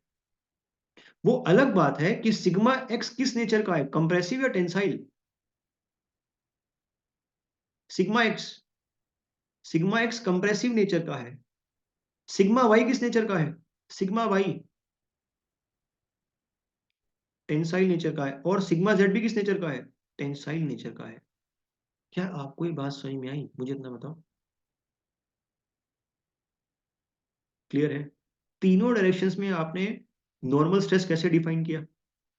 क्लियर? सबको क्लियर है? अब मेरा एक सवाल है आपसे, अब मेरा एक सवाल है, सुनो क्या सवाल है। अगर मैं इस डायरेक्शन में इसको गायब कर दूं, इस डायरेक्शन में इस फोर्स को गायब कर दूं, सुनो ध्यान से, what is the external force in Y direction? What is the external force in Y direction? अरे बताओ कितना एक्सटर्नल फोर्स है वाई के अंदर? जीरो। अगर कोई एक्सटर्नल फोर्स ही नहीं है तो क्या मॉलिक्यूल्स के बीच में कोई डिस्टरबेंस आएगा उस डायरेक्शन में? अगर मॉलिक्यूल्स के बीच में कोई डिस्टरबेंस ही नहीं आएगा, क्या कोई स्ट्रेस डेवलप होगा? क्या थोड़ी बहुत बातें समझ पा रहे हो? है ना? तो स्ट्रेसेस आने के लिए बॉडी रेस्ट्रेन तो होनी ही चाहिए, साथ में क्या होना चाहिए? उसका जो मूवमेंट है वो फ्री नहीं होना चाहिए, और कुछ ना कुछ क्या होना चाहिए वहां पे? एक एक्सटर्नल फोर्स होना चाहिए। अरे बात समझ में आई सभी को? बताओ यार। क्लियर है? अगर ये क्लियर हुआ तभी तो आगे चल पाऊंगा, मुझे अच्छी अच्छी बातें बतानी है। ये क्लियर है सबको? चलूं आगे? ये नोट किया आप लोगों ने? Is it noted? Is it noted? Should be move on? आगे चलें? डन।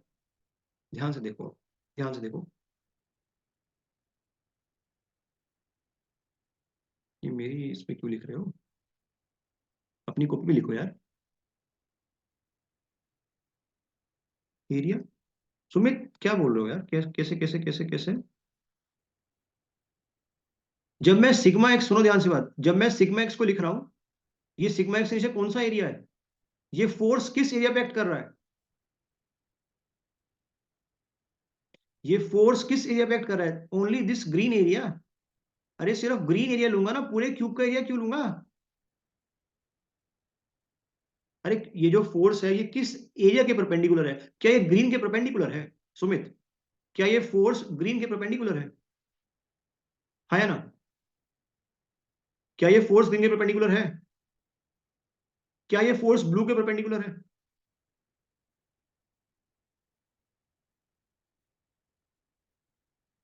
तो कौन सा मैं, फिर मैं कौन सा एरिया लूंगा? मैं ये ग्रीन वाला एरिया लूंगा ना यार। अरे बात नहीं समझ पा रहे हो?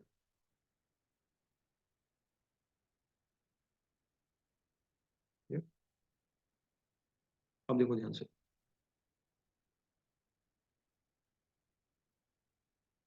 आप लोग स्ट्रगल कर रहे हो क्या समझने में चीजों को? ईमानदारी से बताओ यार, स्ट्रगल कर रहे हो? मैं फिर उसी हिसाब से पढ़ाऊंगा ना, देखो कोई शर्माने वाली बात नहीं है। आप लोग स्ट्रगल कर रहे हो तो मुझे बताओ यार, कोई दिक्कत वाली बात नहीं है।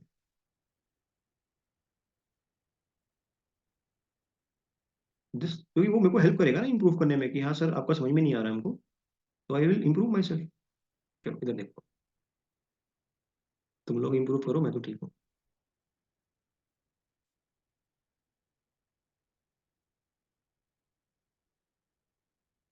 कोई बात नहीं, देखो देखो,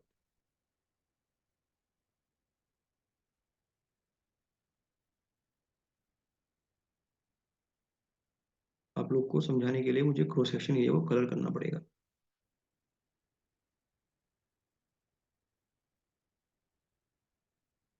सुमित अब थोड़ा ध्यान देना। क्या आपको एक क्रॉस सेक्शन एरिया दिखाई दे रहा है एक शाफ्ट का? क्लियर? अब देखो ध्यान से, हमने किस टाइप का लोड लगाया इस शाफ्ट के क्रॉस सेक्शन पे, किस टाइप का लोड लगाया? बोलो। एक टेंसाइल प्योर एक्सियल लोड लगाया। क्लियर? यहां से शाफ्ट क्या कर रखी है हम लोगों ने, यहां से शाफ्ट को फिक्स किया हुआ है, फिक्स किया हुआ है। जब मैंने शाफ्ट को यहां से पकड़ा हुआ है, यहां से खींच रहा हूं, तो क्या कुछ एलोंगेशन होने के चांसेस है शाफ्ट के? अब यहां से फिक्स कर रखा है और यहां से खींच रहा हूं, क्या कुछ डिफॉर्मेशन होने के चांसेस है? सुनना मत ध्यान से। Late us suppose after the application of load, ये जो शाफ्ट है कुछ इस तरीके से आ रहा है।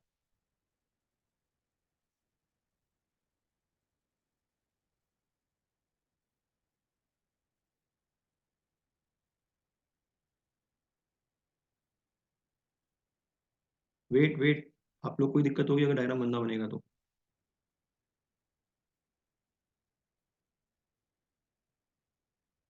सिमेट्रिक नहीं बना?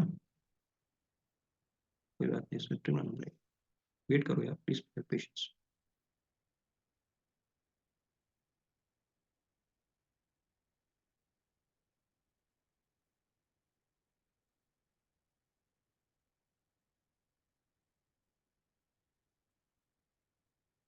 क्या ऑब्जर्वेशन हो रही है आपसे, बताओ? एक प्योर टेंसाइल एक्सियल लोड लगाने पे क्या ऑब्जर्वेशन हुई है? क्रॉस सेक्शन एरिया की वैल्यू क्या मिली आपको? क्रॉस सेक्शन एरिया छोड़ो, लोड लगाने से पहले जो डायमीटर था, जो भी डायमीटर था, उसके डायमीटर में क्या मिला आपको? डिक्रीज मिला, इंक्रीज मिला?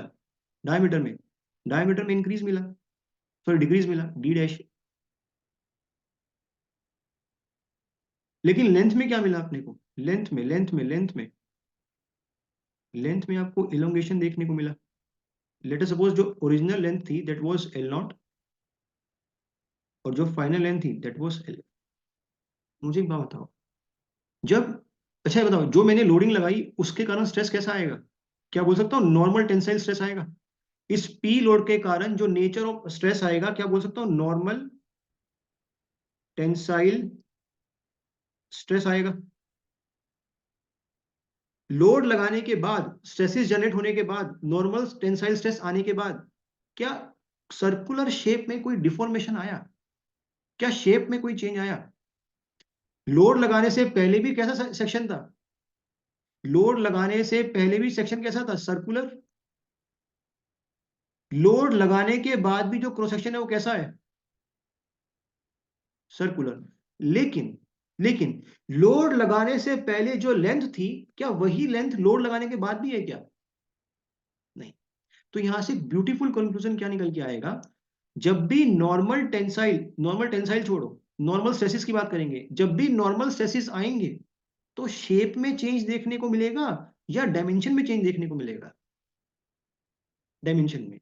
फॉर एग्जाम्पल, अगर मैंने तो अभी सिर्फ लेंथ की बात करी, जरा डायमीटर को देखो, क्या डायमीटर में भी आपको कुछ चेंज देखने को मिल रहा है? पहले डी था, फिर डी डैश हो गया। पहले डायमीटर कितना था? डी था ना, अब कितना हो गया? D dash. तो कुछ चेंज मिल रहा है मेरे को। ये चेंज किसके कारण आ रहा है? ये चेंज आ रहा है नॉर्मल स्ट्रेसिस के कारण। तो ध्यान रखना, नॉर्मल स्ट्रेसिस के कारण आपको शेप में कोई चेंज नहीं मिलेगा। किसमें चेंज मिलेगा आपको? सिर्फ और सिर्फ डायमेंशंस के अंदर। क्लियर? सबको ये बात क्लियर है? और अगर मान लो,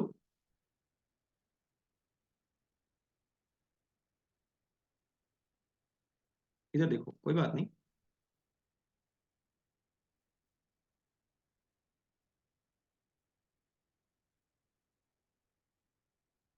अगर मैंने एक एक्सटर्नल लोड कंप्रेस टेंसाइल की बजाय लगाया होता कंप्रेसिव, चेक करो, तो इस बार लेंथ में आपको क्या देखने को मिलता? कॉन्ट्रैक्शन देखने को मिलता या एलोंगेशन देखने को मिलता? इस बार मुझे कॉन्ट्रैक्शन देखने को मिलता, कुछ इस तरीके से।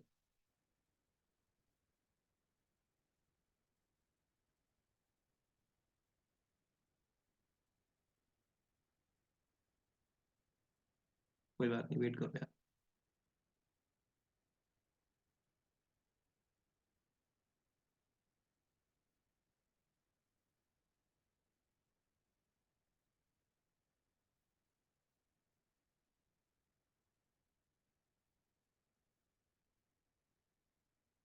क्रॉस सेक्शन एरिया की जो शेप थी अभी भी क्या है, वो लोड लगाने के बाद वो तो अभी भी सर्कुलर है, लेकिन डायमेंशन में आपको क्या देखने को मिल रहा है?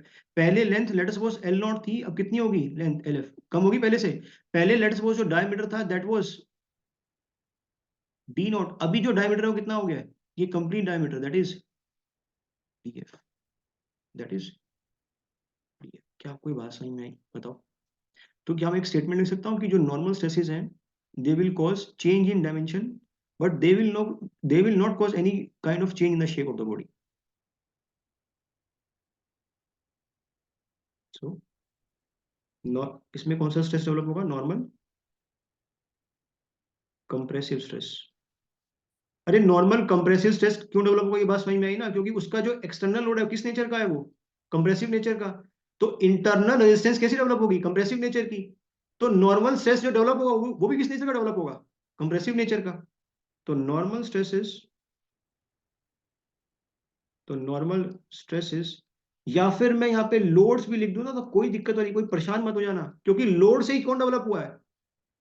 क्योंकि लोड से ही कौन डेवलप हुआ है? स्ट्रेस डेवलप हुआ है, ध्यान रखना। मैं चाहे नॉर्मल स्ट्रेस लिखूं चाहे नॉर्मल लोड लिखूं, दोनों के कारण क्या मिलेगा आपको? will cause will cause change in dimensions of the object, dimensions of the body. They will not change, they will not change shape of the body, they will not change shape of the body. क्या ये बात आपको समझ में आई?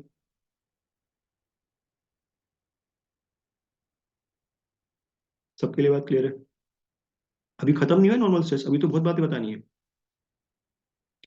इस वाले example में, जो ये एग्जांपल था एग्जांपल नंबर बी, इसमें नॉर्मल स्ट्रेस कितनी डायरेक्शंस में डेवलप हुआ? 3 डायरेक्शन में। इन दोनों एग्जांपल में जो नॉर्मल स्ट्रेस है वो कितनी डायरेक्शंस में डेवलप हुआ? एक डायरेक्शन में। कोई दिक्कत किसी, इस बात को समझने में कोई दिक्कत? अरे बताओ यार, बताओ बताओ बताओ, कोई दिक्कत बात को समझने में? चलो, अब देखो जरा ध्यान से, प्लीज मुझे बता देना अगर मैं फास्ट जा रहा हूँ। स्पीड फास्ट है क्या? स्पीड फास्ट है? स्लो है क्या? फिर स्पीड स्लो है? आर भी स्लो जा रहे हैं क्या बहुत? ठीक है ना, मीडियम है ना?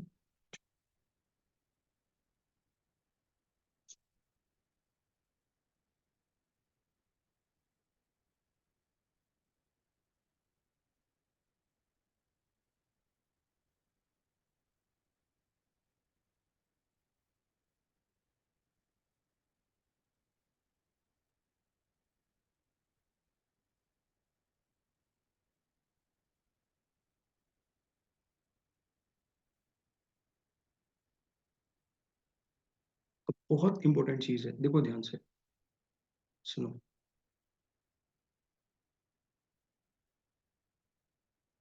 ये जो लेंथ निकल के आ रही है that was original length, this is L not. Load लगाने के बाद जो फाइनल लेंथ है दैट इज एल एफ। इसमें कोई दिक्कत नहीं होनी चाहिए। ओरिजिनल डायमीटर लोड लगाने से पहले दैट वाज डी नॉट, और लोड लगाने के बाद जो फाइनल डायमीटर है that is D F. Deformation देख के क्या समझ में आ रहा है, इस पे किस लोड ने एक्ट किया होगा? इस पे एक एक्सियल कंप्रेसिव लोड ने एक्ट किया होगा। चलो ठीक है, अच्छी बात है। अब बहुत ध्यान से सुनना, बहुत ध्यान से सुनना। I am calling this direction as x direction. सुनो, क्या एक्स डायरेक्शन में बॉडी के अंदर कुछ रेजिस्टेंस डेवलप होगा? एक्स डायरेक्शन में क्या एक्स डायरेक्शन में बॉडी के अंदर कुछ रेजिस्टेंस डेवलप होगा? मतलब स्ट्रेस आएगा कि नहीं आएगा? स्ट्रेस आएगा या नहीं आएगा? स्ट्रेस आने के लिए दो कंडीशन क्या क्या, एक तो बॉडी क्या होनी चाहिए, रेस्टेन होनी चाहिए, और दूसरा, और दूसरा एक एक्सटर्नल लोड अप्लाई होना चाहिए। ये क्लियर है सबको? स्ट्रेस को जनरेट होने के लिए बॉडी रेस्टेन होनी चाहिए और एक्सटर्नल फोर्स आना चाहिए। क्लियर? अगर ये शाफ्ट सिर्फ फिक्स है, रेस्ट्रेन है, बट कोई एक्सटर्नल फोर्स नहीं है, क्या कोई स्ट्रेस आएगा? ये शाफ्ट, मैं दोबारा बोल रहा हूं, ये बहुत इंपॉर्टेंट है, ये शाफ्ट फिक्स है बट कोई एक्सटर्नल फोर्स नहीं है, क्या कोई स्ट्रेस आएगा? दूसरा केस, दूसरा केस, एक्सटर्नल फोर्स तो प्रेजेंट है बट ये शाफ्ट मूव कर रही है, रेस्ट्रेन नहीं है, तब कोई स्ट्रेस आएगा? तो अब मेरी बात का आंसर करो, क्या एक्स डायरेक्शन में स्ट्रेस आएगा शाफ्ट के अंदर या नहीं आएगा? आएगा। क्या वाई डायरेक्शन में, क्या वाई डायरेक्शन में शाफ्ट के अंदर कोई स्ट्रेस आएगा या नहीं आएगा? वाई के अंदर क्यों? एग्जांपल, सॉरी, रीजन बताओ क्यों? क्यों? वो तो रेस्ट्रेन है ना। क्यों वाई में क्या नहीं है? वाई में कोई एक्सटर्नल फोर्स है क्या? बताओ मेरे को, क्या वाई में कोई एक्सटर्नल फोर्स है? सिमिलरली, अगर मैं जेड डायरेक्शन की बात करूं तो क्या जेड डायरेक्शन में कोई स्ट्रेस आएगा शाफ्ट के ऊपर? क्लियर? अब ध्यान से बात समझो, इतनी बात सबको क्लियर है? इतनी बात सबको क्लियर है कि नहीं? चलो, अब देखो, तुम्हें जो मैं बोल रहा था कि मैं यहाँ बैठ के बनाता रहता हूँ, ये देखो, बिस्किट नहीं है, पहले बता रहा हूँ ना।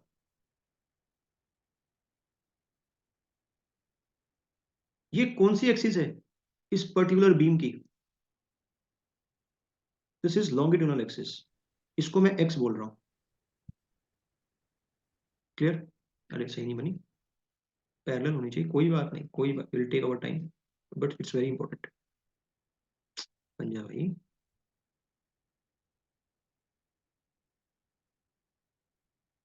क्लियर? एक्स। मुझे बात बताओ, क्या मैं इस डायमेंशन को बीम की डेप्थ बोल सकता हूँ? डेप्थ या height of the beam, D. और इस डायमेंशन को मैं क्या बोल सकता हूँ बीम की? I can call this dimension as width of the beam. अब ध्यान से सुनो बात, ध्यान से सुनो, ये बहुत बहुत इंपॉर्टेंट है। लेट अस सपोज आपने बीम को क्या कर दिया, बीम को आपने रेस्ट्रेन कर दिया, रेस्ट्रेन। आपने एक्सटर्नल फोर्स किस डायरेक्शन में लगाया? एक्स के अंदर। ये जो मैंने आपको दिखाई ना ग्रीन कलर से, ये ग्रीन कलर से, मान लो ये वुडन प्लेट्स हैं, ये क्या है हमारे पास, वुडन प्लेट्स, वुडन प्लेट्स जो बीम के साथ चिपकी हुई हैं। पहले केस में ये इमेजिन करो कि कोई भी वुडन प्लेट्स नहीं है, तो क्या कोई, सुनो ध्यान से बात, पहले सुनो सुनो सुनो ध्यान से सुनो, पहले केस में क्या इमेजिन करोगे कि बीम फिक्स है, क्लियर, और आपने एक लोड लगाया सिर्फ किसके अंदर, एक्स के अंदर, तो स्ट्रेस सिर्फ और सिर्फ किस डायरेक्शन में जनरेट होगा? एक्स के अंदर। क्या स्ट्रेस वाई में जाएगा अलोंग डेप्थ? क्या स्ट्रेस वाई में जाएगा? क्या स्ट्रेस जेड में आएगा अलोंग विड्थ? अब ध्यान से सुनो बात, मैंने वुड को क्या, मैंने जो बीम है इसको ऊपर से और नीचे से वुडन प्लेट से कवर कर दिया और दबा रखा है अच्छे से, मतलब फोर्स लगा रहा हूं मैं। क्लियर? समझ गया ना बात? वुडन प्लेट से दबा रखा है। अब मुझे एक बात बताओ, सुनो सुनो सुनो, जब तुम इस बीम के ऊपर टेंसाइल फोर्स लगाओगे तो इस बीम की लेंथ में क्या आएगा, इंक्रीज या डिक्रीज? जब तुम इस बीम के ऊपर टेंसाइल फोर्स लगाओगे इसकी लेंथ में क्या निकल के आएगा, इंक्रीज निकल के आएगा। इसकी डेप्थ में क्या निकल के आएगा जब खींच रहे हैं तो? डेप्थ में क्या निकल के आएगा, डिक्रीज निकल के आएगा। कोई दिक्कत किसी को? क्लियर। अब जस्ट उल्टा कर दो सीन को। लेट अस सपोज तुमने क्या लगाया, तुमने एक कंप्रेसिव लोड लगाया। जब तुम कंप्रेसिव लोड लगाओगे तो लेंथ में क्या नजर आएगा तुम्हें? डिक्रीज। लेंथ में डिक्रीज नजर आएगा। और डेप्थ में क्या नजर आएगा? इंक्रीज। मेरे को एक बात बताओ, पिछले केस में क्या डायामीटर आराम से इंक्रीज कर जा रहा था इस वाले केस में? बट क्या इस वाले केस में जो बीम की विड्थ, बीम की जो डेप्थ है, क्या वो इंक्रीज कर जाएगी आराम से? क्यों? क्यों? तुमने क्या लगा रखा है उसके ऊपर? तुमने उसके ऊपर प्लेट्स लगा रखी हैं। मुझे एक बात बताओ, जब बीम की डेप्थ इंक्रीज करना चाहेगी, क्या एक फोर्स लगाएगी वो, मुझे इंक्रीज होने दे, प्लेट्स के ऊपर? अरे वो प्लेट्स के ऊपर एक फोर्स लगाएगी ना कि भाई मुझे अपनी डेप्थ को इंक्रीज करना है। बट क्या प्लेट उसको डेप्थ इंक्रीज करने देगी? जितना फोर्स, जितना फोर्स आपकी बीम प्लेट पे लगाएगी, उतना ही फोर्स प्लेट किस पे लगाएगा? बीम के ऊपर। Action and reaction, third law of Newton's. बताओ। तो क्या एक वो रिएक्शन जो प्लेट से बीम के ऊपर आएगा, क्या वो एक एक्सटर्नल फोर्स की तरह काम करेगा बीम के ऊपर? सिर्फ बीम की बात कर रहा हूं और ये पढ़ा चुका हूं सारी चीजें। जो रिएक्शन प्लेट से बीम के ऊपर आएगा, क्या वो एक एक्सटर्नल फोर्स की तरह काम करेगा बीम के लिए? तो अब मुझे बताओ, वाई डायरेक्शन में स्ट्रेस आएगा या नहीं आएगा? वाई डायरेक्शन में स्ट्रेस आएगा या नहीं आएगा? जेड डायरेक्शन में कोई स्ट्रेस आएगा क्या? बताओ। क्या जेड डायरेक्शन में आपने प्लेट लगा रखी है? क्या आपने विड्थ को रोकने के लिए कुछ इंतजाम कर रखा है? नहीं ना। कोई रिएक्शन आएगा जेड से, जेड डायरेक्शन में? तो जेड डायरेक्शन में कोई स्ट्रेस नहीं आएगा। बेटा ये बहुत छोटी छोटी बातें हैं कि आपको क्लियर होनी है, इतना बताओ। मैं एक बार फिर से रिपीट कर रहा हूं। आपके सामने जो ऑब्जेक्ट रखा है फाइनली, इसमें क्या एक्स में स्ट्रेस आएगा? एक्स के अंदर स्ट्रेस आएगा? एक्स के अंदर स्ट्रेस आएगा या नहीं आएगा, इतना बताओ। उस स्ट्रेस का नेचर क्या होगा? नॉर्मल तो वो है, नेचर क्या होगा उसका? कंप्रेसिव। कंप्रेसिव। वाई के अंदर क्या आपकी जो डेप्थ है वो इंक्रीज कर सकती है? बताना जरा। वाई के अंदर, वाई के अंदर क्या डेप्थ इंक्रीज कर सकती है वाई के अंदर, जब प्लेट्स लगा रखी है मैंने? अरे प्लेट्स उसकी डेप्थ को इंक्रीज होने नहीं देगा ना। बीम क्या बोल रही है? बीम वुडन प्लेट से क्या बोल रही है कि मुझे इंक्रीज करने दो डेप्थ के अंदर। धक्का मार रही है तो उतना ही प्रेशर, उतना ही कंप्रेसिव फोर्स क्या वुडन प्लेट भी लगा रही है क्या बीम के ऊपर? तो जो स्ट्रेस डेवलप होगा उसका नेचर क्या होगा? जो स्ट्रेस कंप्रेसिव तो कंप्रेसिव होगा, लेकिन कैसा होगा? शियर स्ट्रेस होगा या नॉर्मल स्ट्रेस होगा?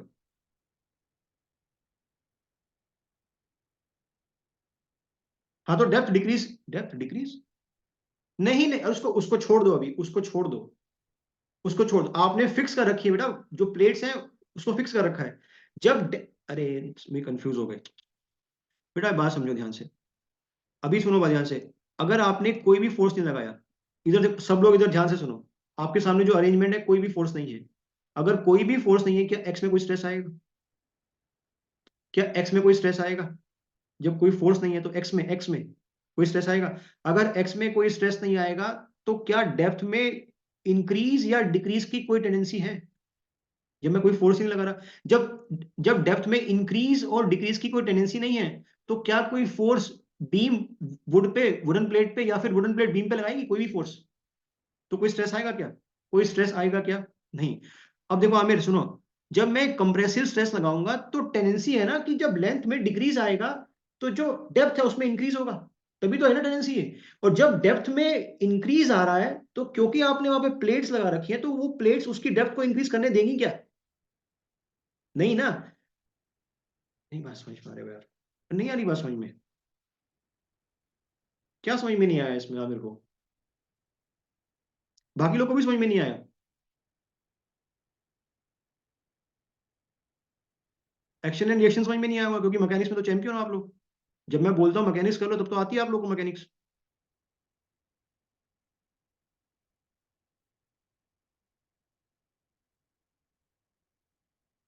और इसीलिए कराई थी पहले, कि सोम में कोई दिक्कत ना आए।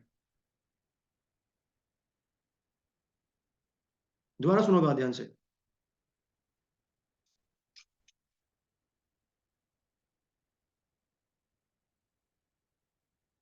इस कंडीशन में क्या कोई भी एक्सटर्नल फोर्स है बीम के ऊपर?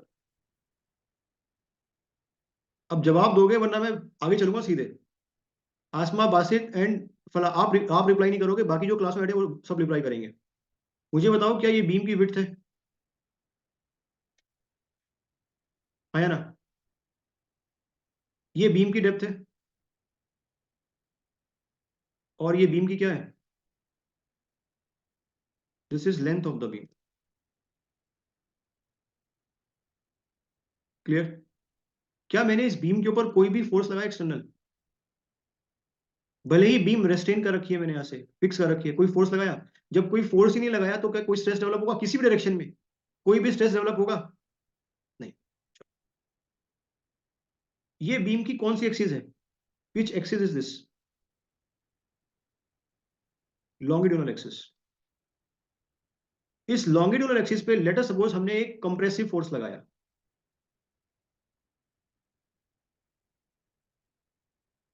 कंप्रेसिव फोर्स, ये compressive force normal to the cross section है? It's okay. ये जो कंप्रेसिव फोर्स है, क्या ये normal to the cross section है इसके? अरे नहीं, बात समझ, बात अभी भी समझ में नहीं आ रही। अरे जो ये क्रॉस सेक्शन है ये वाला, इसके नॉर्मल है या नहीं? ये वाला क्रॉस सेक्शन, इसकी बात कर रहा हूँ। ये क्रॉस सेक्शन इसके नॉर्मल है ना? तो आपने एक कंप्रेसिव फोर्स लगाया, ये कंप्रेसिव फोर्स बीम की लेंथ को डिक्रीज करेगा या इंक्रीज करेगा? जो फाइनल लेंथ आएगी, डिक्रीज करेगा। लेंथ में आपको डिक्रीज देखने को मिलेगा, जैसे इस शाफ्ट की लेंथ में आपको डिक्रीज देखने को मिलेगा। लेकिन साथ ही साथ आपको क्या देखने को मिला था डायमीटर के अंदर? इंक्रीज देखने को मिला था ना डायमीटर के अंदर। आपको डायमीटर के अंदर इंक्रीज देखने को क्यों मिला? क्या आपने इस शाफ्ट के ऊपर कोई वुडन प्लेट लगा रखी थी जो इसकी डायमीटर को इंक्रीज होने से रोक रही थी? लेकिन इस वाले केस में मैंने क्या कर रखा है, इस वाले केस में मैंने एक वुडन प्लेट लगा रखी है। तो क्या वो वुडन प्लेट डायमीटर को इंक्रीज होने देगी क्या? नहीं होने देगी, पहली बात तो ये समझो। लेकिन लेकिन मेरे बीम की टेंडेंसी क्या है? मेरे बीम की टेंडेंसी क्या है? वो क्या चाहती है, डायमीटर इंक्रीज हो या ना हो? अरे उसके ऊपर बीत रही है ना बेचारे के ऊपर, वो तो चाहती है डायमीटर इंक्रीज करे। तो अगर वो कोशिश करेगी डायमीटर को इंक्रीज करने का, सॉरी डेप्थ को इंक्रीज करने का, तो क्या एक फोर्स लगाएगी वो प्लेट के ऊपर कि भाई हट जाओ, मुझे इंक्रीज करना है डेप्थ को? जितना फोर्स बीम प्लेट पे लगाएगी उतना ही force equal and opposite plate किस पे लगाएगी? बीम पे लगाएगी। उतना ही फोर्स कौन लगाएगी? प्लेट बीम पे लगाएगी। इसको बोलते हैं एक्शन एंड रिएक्शन। तो अब मुझे बताओ, क्या वाई डायरेक्शन में बीम के ऊपर एक एक्सटर्नल फोर्स आएगा या नहीं आएगा? आएगा। किसकी वजह से आएगा? That reaction of the plate on the beam. तो अब वाई के अंदर स्ट्रेस डेवलप होगा या नहीं होगा? डेवलप होगा। क्लियर? अगर ये प्लेट यहां पे नहीं होती, अगर ये दोनों प्लेट यहां पे डेवलप नहीं दोनों प्लेट यहां पे नहीं होती, क्या उसकी डेप्थ में इंक्रीज आराम से मिलता आपको देखने को? कोई एलिमेंट था यहाँ पे उसकी डेप्थ में इंक्रीज को रोकने के लिए? कोई रिएक्शन आता फिर किसी के थ्रू? अगर प्लेट नहीं है तो कोई रिएक्शन आता किसी के थ्रू, तो कोई स्ट्रेस आता फिर वाई के अंदर अगर प्लेट नहीं होती तो? अभी क्लियर है सबको? अभी क्लियर है? ये प्लेट खुद से कोई फोर्स नहीं लगा रही है, जब डायमीटर में, जब डेप्थ में वो इंक्रीज करना चाहती है तब वो फोर्स लगाएगी। क्लियर? इसी क्वेश्चन में बताओ, इस बीम की जो विड्थ है, क्या वो अपनी मर्जी से बढ़ सकती है या उसको रोकने वाला भी कोई है जो जेड डायरेक्शन में है? वो इंक्रीज कर सकती है या नहीं, हाँ या ना? अब सभी लोग बताओ। कर सकती है ना? अगर वो इंक्रीज कर सकती है, मतलब आराम से, कोई रोकने वाला है, कोई एक्सटर्नल फोर्स लग रहा है उसके ऊपर रोकने के लिए, तो क्या जेड के अंदर कोई स्ट्रेस डेवलप होगा? क्लियर सबको? सबको क्लियर है, आया ना? Oh my God. चलो कोई बात नहीं। अभी सबको क्लियर है? सबको समझ में आया कि स्ट्रेसेस कैसे डायरेक्शन में डेवलप होंगे? तो इस वाली कंडीशन में स्ट्रेसेस कितनी डायरेक्शन में डेवलप हुए? नॉर्मल वाले दो डायरेक्शन में। इस पहली कंडीशन में कितने डायरेक्शन में डेवलप हुए थे?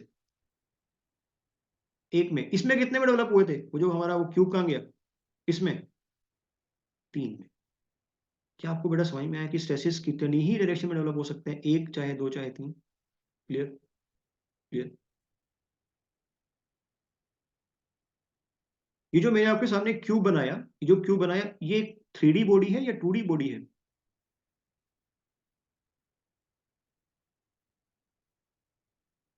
3D बॉडी है। लेट अस सपोज, सुनो ध्यान से बात, अगर मैं बात करूं 2D बॉडी की, सुनना बात ध्यान से। जब भी 2D बॉडी की बात करेंगे, क्या 2D बॉडी एक प्लेन में डिफाइन की जा सकती है, एक ही प्लेन के अंदर, एक्स वाई के अंदर? दिस इज माई, सुनो सुनो सुनो, कोई बात नहीं। This is my x axis, अरे क्या, this is my x axis and this is my y axis. Clear? मान लो मैंने एक 2D ऑब्जेक्ट, एक स्क्वायर, क्योंकि क्यूब का 2D क्या होगा? अरे खुद ही बता दो यार, जो क्यूब है उसका 2D क्या होगा? स्क्वायर तो होगा। अगर मैं 3D की बात करूं तो अंदर की साइड में एरिया चला जाएगा ना, वाई के अंदर। अगर 3D की बात करूंगा तो मैं इस एरिया को नहीं दिखा रहा हूं आपकी ओर, मैं इस एरिया को नहीं दिखा रहा हूं। क्लियर? मैं इस वाले एरिया को नहीं दिखा रहा हूं। अब सुनना बात ध्यान से, सुनो सुनो सुनो। एक्चुअल में, एक्चुअल में जो स्ट्रेस आना चाहिए था, जो मैं बोल रहा हूँ नॉर्मल स्ट्रेस, वो इस तरीके से आना चाहिए था, इस तरीके से रिप्रेजेंट होगा एक्चुअल में, है ना? क्रॉस सेक्शन के परपेंडिकुलर, क्रॉस सेक्शन के परपेंडिकुलर। बट जो ये वाला एरिया है, इसको मैं क्या कर रहा हूँ, इसको मैं स्टडी नहीं कर रहा हूँ, क्योंकि 2D के अंदर मैं क्या लूंगा? सिर्फ 2D ऑब्जेक्ट लूंगा। तो मैं इसको हटा रहा हूं यहां से। एक मिनट, दोबारा सुनो मैंने क्या बोला। एक्चुअल में जो स्ट्रेसेस थे सिग्मा एक्स और सिग्मा वाई, दोनों के दोनों कंप्रेसिव है, normal to the surface area, ऐसे दिखाने चाहिए, ऐसे दिखाने चाहिए थे मुझे। लेकिन मैं 2D के अंदर ऐसे नहीं दिखाऊंगा। ये जो सिग्मा एक्स है किसके अंदर है? वो एक्स डायरेक्शन के अंदर है। सिग्मा वाई किसके अंदर है? वो वाई के अंदर है। क्या मैंने जेड के अंदर कोई स्ट्रेस दिखाया आपको? नहीं। तो 2D ऑब्जेक्ट के अंदर मैं जेड के अंदर आपको कोई स्ट्रेस नहीं दिखाऊंगा। मैं स्ट्रेस नहीं दिखा रहा हूं, क्या इसका मतलब ये हो जाएगा कि जेड के अंदर कोई स्ट्रेस आ नहीं रहा होगा? मैं इस डायग्राम में जेड का स्ट्रेस नहीं दिखा रहा हूं, क्या इस बात का मतलब ये है कि स्ट्रेस नहीं आ रहा होगा जेड के अंदर? अभी आपको मैंने बताया, वन में भी आ सकता है, टू में भी आ सकता है, और तीनों के अंदर आ सकता है। क्लियर? फॉर एग्जाम्पल, अगर मैं इसको हटा दूं, अभी स्ट्रेस कितनी डायरेक्शन में है? एक में, सिर्फ वाई के अंदर है, सिर्फ वाई के अंदर है। क्लियर? तो मैं इस एरिया को यहां से गायब कर रहा हूं, क्योंकि मुझे 2D में पढ़ाना है आपको। क्लियर? तो अब मैं स्ट्रेस एरिया के ऊपर ना शो करके, जो लाइन जा रही है ना ये, इसके ऊपर शो करूंगा, इसके ऊपर। That will be our sigma x and that will be our sigma y. तो सिग्मा एक्स इस वक्त किस नेचर का है? कंप्रेसिव नेचर का है। सिग्मा वाई इस वक्त किस नेचर का है? ये भी कंप्रेसिव नेचर का है। क्या आपको 2D के अंदर समझ में आया मैं स्ट्रेसेस को कैसे शो करूंगा? क्लियर? तो कंफ्यूज मत होना कि सर ये स्ट्रेस लाइन पे लग रहा है, क्या ये स्ट्रेस इस लाइन पे लग रहा है? क्या नहीं, जो इमेजिनरी एरिया है अंदर की साइड में उस पे लग रहा है, उसके सीजी पे लग रहा है। इसको बस दिखाने का ये तरीका है। सबको समझ में आई बात? अब मेरी पूरी बात कंप्लीट होगी नॉर्मल स्ट्रेस के कारण, नॉर्मल स्ट्रेस के लिए। क्या तुम्हें अब कोई डाउट है नॉर्मल स्ट्रेस में?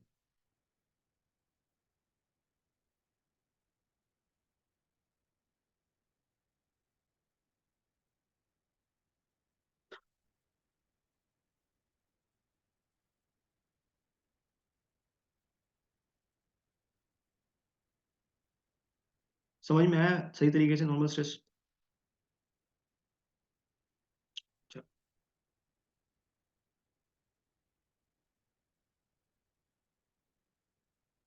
Next, shear stress.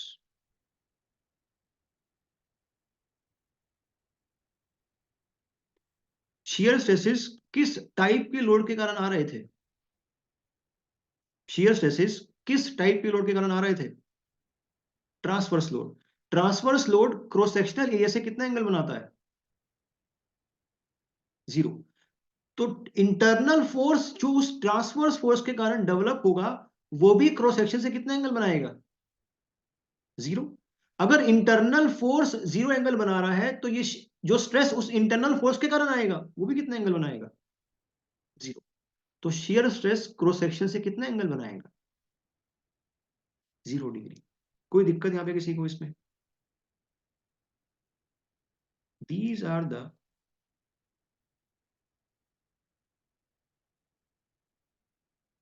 Type of stresses which makes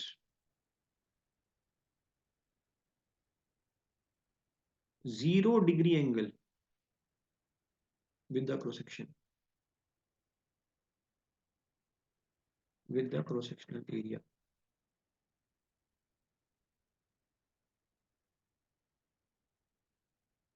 इसी बात को मैं लिख सकता हूं, these stresses are parallel to the cross sectional area. These stresses are parallel to the cross sectional area.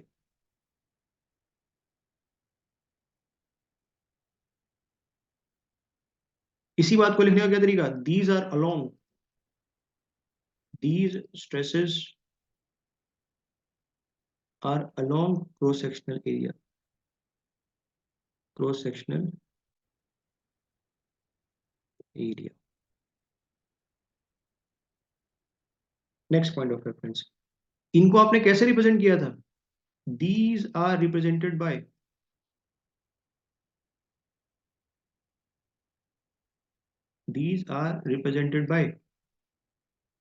tau.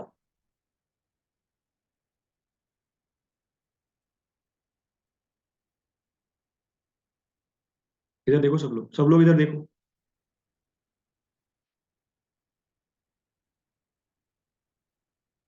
Red वाले क्रॉस सेक्शन के लिए ये फोर्स किस टाइप का है, क्या नॉर्मल फोर्स है रेड वाले क्रॉस सेक्शन एरिया के लिए, दिस पी फोर्स, क्योंकि बॉडी का पार्ट इक्विलिब्रियम में होना चाहिए, तो इस वाले क्रॉस सेक्शन पे एक इंटरनल फोर्स डेवलप होगा, और उस इंटरनल फोर्स का कितना मैग्नीट्यूड होगा, again P. Let us suppose this cross sectional area and this cross sectional area almost same, तो यहां से जो स्ट्रेस आएगा निकल के, that will be F by A, और क्योंकि ये एफ 0 डिग्री एंगल बना रहा है, तो इस स्ट्रेस को क्या बोलूंगा मैं, शियर स्ट्रेस. शियर स्ट्रेस, इसको हम किससे रिप्रेजेंट करेंगे, टाउ से. He is making 0 degree angle with cross section.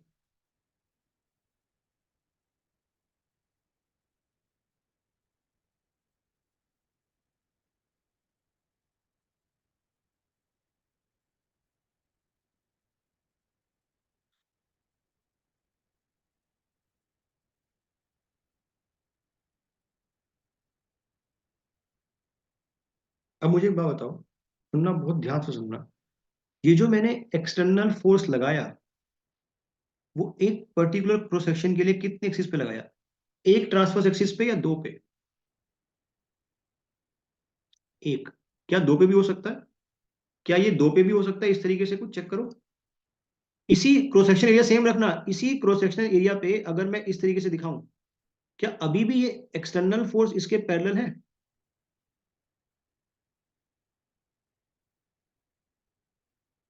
तो इसके जस्ट अपोजिट जो स्ट्रेस, जो फोर्स इंटरनल फोर्स आएगा क्रॉस सेक्शनल एरिया पे, वो इस तरीके से डेवलप होगा, कुछ चेक करो जरा, जस्ट पैरेलल टू द, रुक जाओ यार, ये इस तरीके से, हाँ ना, तो ये भी क्या है, शियर स्ट्रेस है, तो टाउ भी क्या हो जाएगा, F2 बाय एरिया. ध्यान रखना, क्रॉस सेक्शन वर्ड बहुत इंपॉर्टेंट है. क्लियर हुआ सभी को,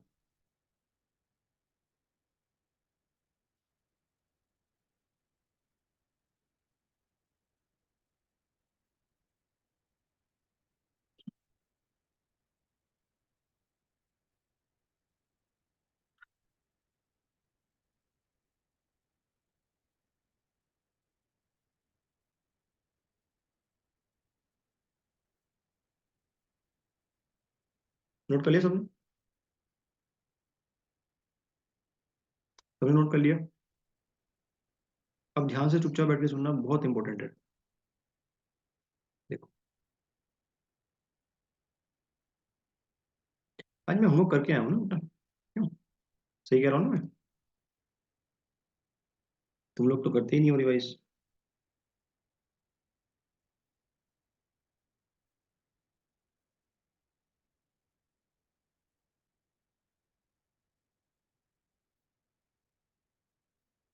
this is y, this is z, sorry इसको x लिया था, एंड दिस इज z। आपको फिगर मुझे पता है समझ में नहीं आ रही होगी, मैं रिपीट कर देता हूँ। ये जो बेसिकली तीनों एक्सिस हैं ये क्यूब के सेंटर से पास कर रही है। क्लियर? आपको सेंटर से कैसे पास करवाऊंगी, दोबारा कोशिश करता हूँ बनाने की। देखो कुछ इस तरीके से,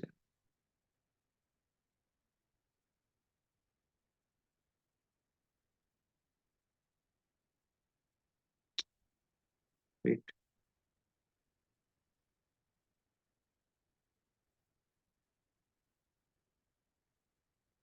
अभी समझ पा रहे हो?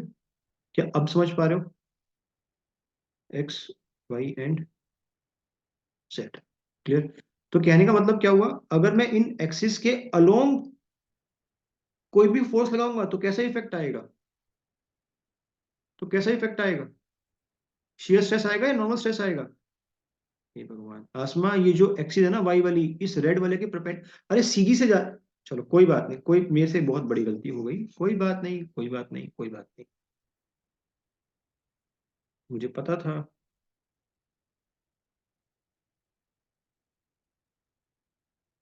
अभी क्लियर है सबको? अब तो कोई दिक्कत नहीं है किसी को? अब तो तीनों नॉर्मल जा रही हैं, एक्स, वाई, जेड। बेसिकली मैं क्या चाहता था कि ये तीनों अंदर जाके किसी एक पॉइंट पे मिल रही है इस तरीके से। आई बात समझ में सबको? पर कोई बात नहीं, ठीक है, अब समझ में आ गया ना? अब तो कोई दिक्कत नहीं है ना? हाँ हाँ मैं समझ गया था, कोई दिक्कत नहीं, अब समझ में तीनों एक्सिस परपेंडिकुलर है। अब ध्यान से सुनो, कोई बात नहीं, कोई बात नहीं। लेट अस सपोज, सुनो सुनो सुनो, ग्रीन वाले की बात करेंगे। आपने ग्रीन वाले पे एक फोर्स अप्लाई किया, ग्रीन वाले पे आपने एक फोर्स अप्लाई किया, कितना? P1 force. किस टाइप का फोर्स है? नॉर्मल फोर्स है या टेंजेंशियल फोर्स है? मतलब परपेंडिकुलर टू द सरफेस है या अलोंग द सरफेस है? अलोंग द सरफेस है। तो इस वाले फोर्स के कारण जो स्ट्रेस डेवलप होगा, वो कैसा स्ट्रेस डेवलप होगा? Shear stress, shear stress. तो अगर मैं लिखूं शियर स्ट्रेस जो इस वाले फोर्स के कारण डेवलप होगा, कितना होगा वो? लिख सकता हूँ P1 by this area A1। बताओ ये चीज लिख सकता हूँ या नहीं लिख सकता हूँ, पहले इतना बताओ। अरे बताओ यार, जो इस फोर्स के, क्योंकि जो इंटरनल फोर्स आएगा उसका जो मैग्नीट्यूड है वो भी कितना होगा? P1 होगा ना। और उसके मैग्नीट्यूड को किससे डिवाइड करूंगा? एरिया से। आया समझ में बात? तो शियर स्ट्रेस आ गया। तो इस वाले प्लेन पे जो शियर स्ट्रेस निकल के आया उसको बोल सकता हूं, यही वाला शियर स्ट्रेस होगा। टाउ जो डेवलप हुआ है, टाउ डेवलप हुआ है क्योंकि स्ट्रेस है वो। अभी क्लियर है? अब ध्यान से सुनो बात, सुनो सुनो सुनो। अगर मैंने आपको ये बोला कि ये बॉडी इक्विलिब्रियम में है, सुनना बात ध्यान से, सुनो बात ध्यान से, ये बहुत इंपॉर्टेंट है। जरा चेक करते हैं, जरा चेक करते हैं, सुनना। अगर मैं वर्टिकल डायरेक्शन में देखूं, अगर मैं वर्टिकल डायरेक्शन में देखूं तो क्या ये बॉडी इक्विलिब्रियम में है वर्टिकल के अंदर? वर्टिकल को छोड़ो पहले, वर्टिकल को छोड़ो, पहले एक्स में देखो। एक्स डायरेक्शन में कोई फोर्स अप्लाई हो रखा है बॉडी के ऊपर? एक्स डायरेक्शन में क्या कोई फोर्स है? कोई फोर्स नहीं है, तो बॉडी किसके अंदर है? इक्विलिब्रियम के अंदर है। जेड के अंदर कोई फोर्स आया, जेड के अंदर, जेड डायरेक्शन के अंदर इक्विलिब्रियम में है। वाई के अंदर क्या नेट फोर्स जीरो है वाई डायरेक्शन के अंदर? वाई के अंदर क्या नेट फोर्स जीरो है? तो क्या बॉडी इक्विलिब्रियम में है? जरा बताना। आपने एक नेट एक्सटर्नल फोर्स अप्लाई किया P1, जिसके कारण इंटरनल फोर्स डेवलप हुआ, कितना? P1। उस इंटरनल फोर्स के कारण कितना स्ट्रेस आया? टाउ 1। कैसा स्ट्रेस है वो? शियर स्ट्रेस है। बट क्या बॉडी इक्विलिब्रियम में है? बट क्या बॉडी इक्विलिब्रियम में है? अरे हाँ या ना? क्या बॉडी इक्विलिब्रियम में है या नहीं है? नहीं है ना, कैसे है? अरे एक बात समझो, इस डायरेक्शन में आपने फोर्स अप्लाई किया टुवर्ड्स वाई है ना, टुवर्ड्स वाई है ना, एक नेट फोर्स आ रहा है ना बात से। आमिर एक नेट फोर्स आ रहा है, तो इक्विलिब्रियम में कैसे हो जाएगी बॉडी? अब ध्यान से सुनो, इधर देखो सब लोग। अगर मैं ग्रीन वाले के जस्ट पीछे, ये जो ग्रीन वाला है इसके जस्ट पीछे बिल्कुल अपोजिट में ये एरिया देख पा रहे हो आप लोग? वेट वेट वेट, वही समझाने की कोशिश कर रहा हूँ। वेट वेट वेट, रुक जाओ रुक जाओ रुक जाओ रुक जाओ। इस ग्रीन वाले के पीछे, सुनो सुनो सुनो, इस ग्रीन वाले के पीछे क्या मैं इस एरिया की बात कर सकता हूँ? ये वाला area just opposite to green वाला। अब ध्यान से सुनो सुनो सुनो सुनो।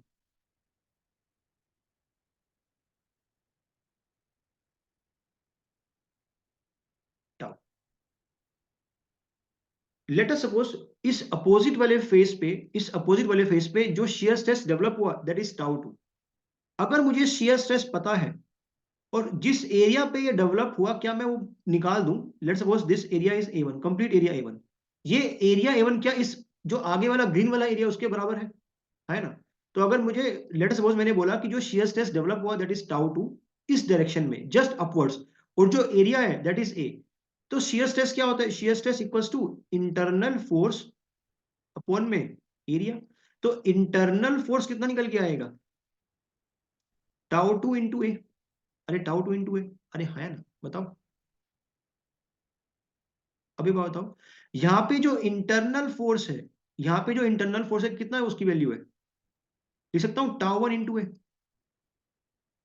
अरे लिख सकता हूँ ना टाउ 1 इंटू ए। अब मुझे बताओ क्या अब ये बॉडी इक्विलिब्रियम में है? ये बॉडी इक्विलिब्रियम में कब होगी? जब ये इंटरनल फोर्स 2 किसके बराबर होगा? Internal force 2 will be equals to क्या? Internal force 1। अरे बात समझ में आई? अगर इंटरनल फोर्स 2, सुनो मेरी बात यार, देखो सुनो सुनो सुनो, इस इस डाउनवर्ड डायरेक्शन में एक इंटरनल फोर्स आएगा ना, इंटरनल फोर्स 1, वो क्या होगा? सिग्मा टाउ 1 इंटू ए होगा। अगर इस वाली डायरेक्शन में टाउ 2 अभी बताऊंगा, इस वाली डायरेक्शन में अगर टाउ 2 डेवलप हुआ और मुझे एरिया पता है तो मैं इंटरनल फोर्स निकाल सकता हूँ ना, टाउ 2 इंटू ए।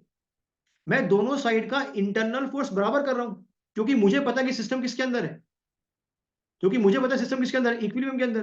तो अरे यही तो लिखूंगा, नेट फोर्स। तो ये क्या हो जाएगा? Tau 2 into a will be equal to क्या? Tau 1 into a. दोनों साइड एरिया क्या है? दोनों साइड एरिया क्या है? दोनों साइड एरिया सेम है। तो टाउ 2 किसके बराबर निकल के आया? टाउ 1 के। इसका क्या मतलब हुआ? अब ध्यान से सुनो मैं जो बोल रहा हूं आपसे।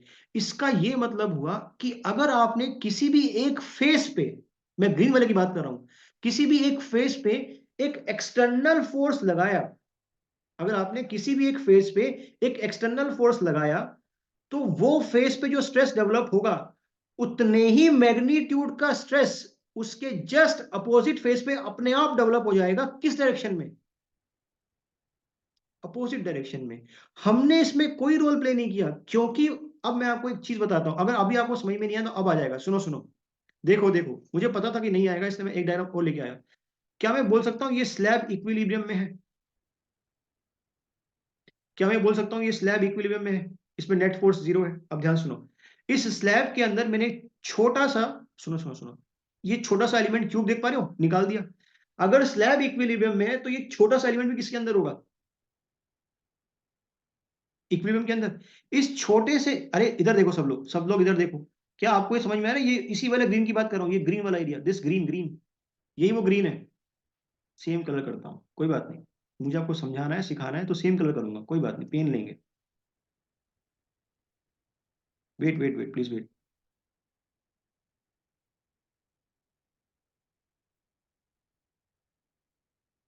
क्या है ये?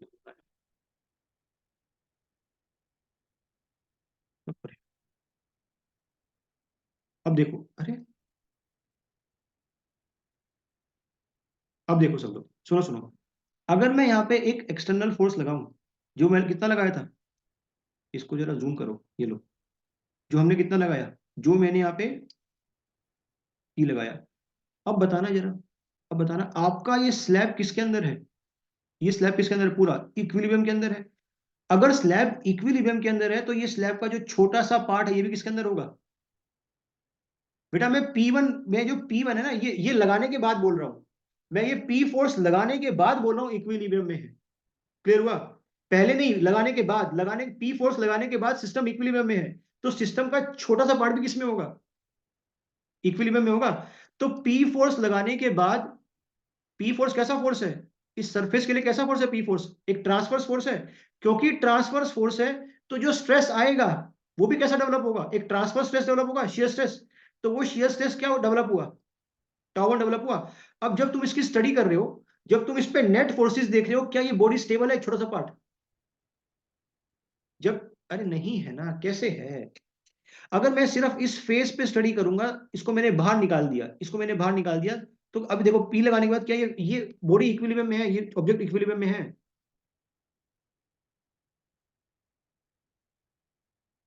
लेकिन इसको किस में होना है? लेकिन इसको किस में होना है? इसको इक्विलिब्रियम में होना है। क्यों? क्योंकि ये एक ऐसे स्ट्रक्चर का पार्ट था जो किसमें था, इक्विलिब्रियम में था। और लोड लगाने के बाद ये किसमें है? देखो देखो, हो सकता है कि, अब सुनो सुनो सुनो सुनो सुनो, दोबारा सुनो, दोबारा सुनो, सुनो।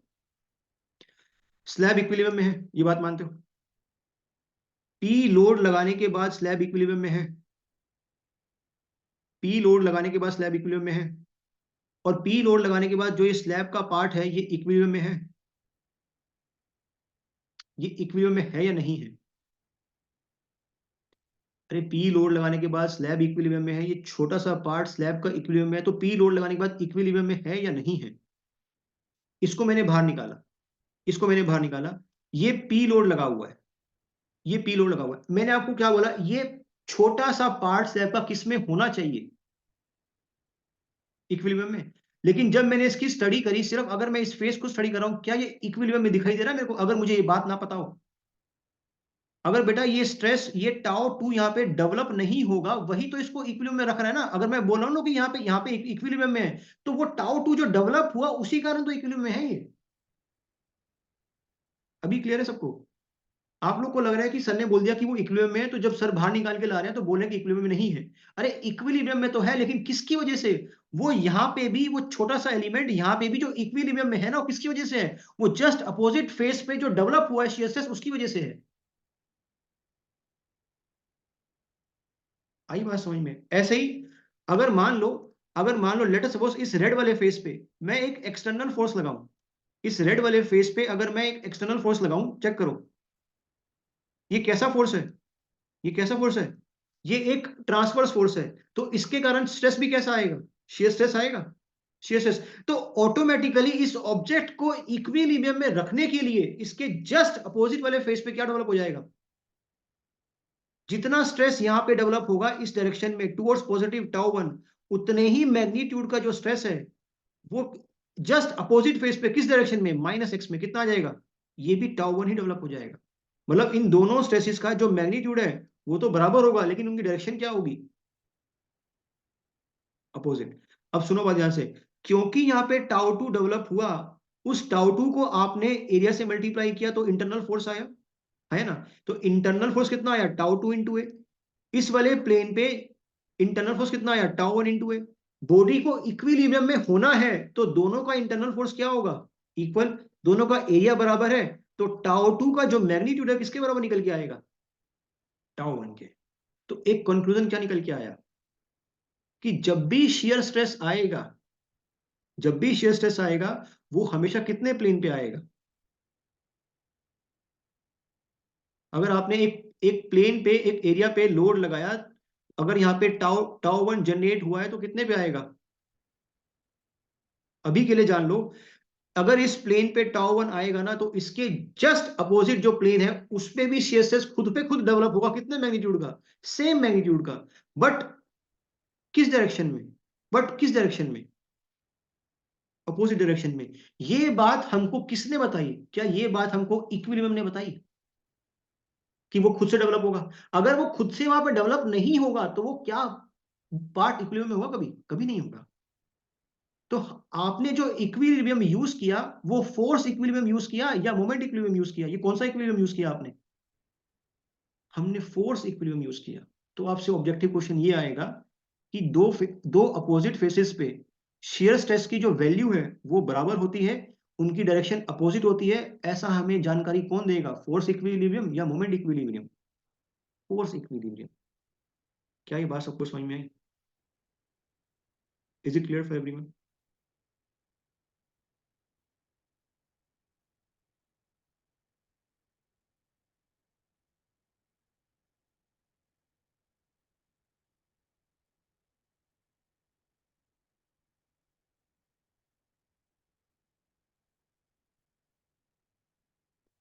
on opposite faces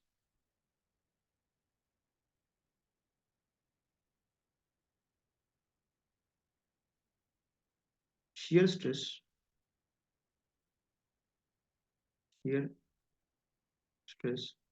are equal in magnitude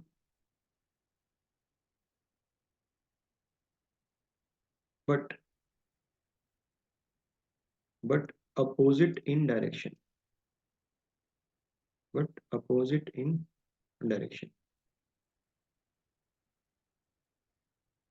This condition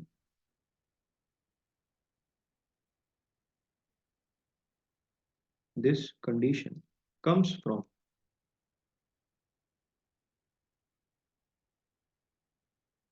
force equilibrium. क्या सबको बात क्लियर है? अगर सबको बात क्लियर है तो मेरी बात का एक जवाब दो। इधर देखो सब लोग, इधर देखो।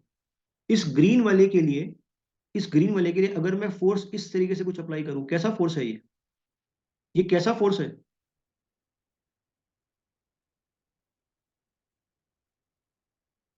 कोई बात नहीं, इधर देखो सब लोग, कोई बात नहीं, इसको हटा रहा हूं।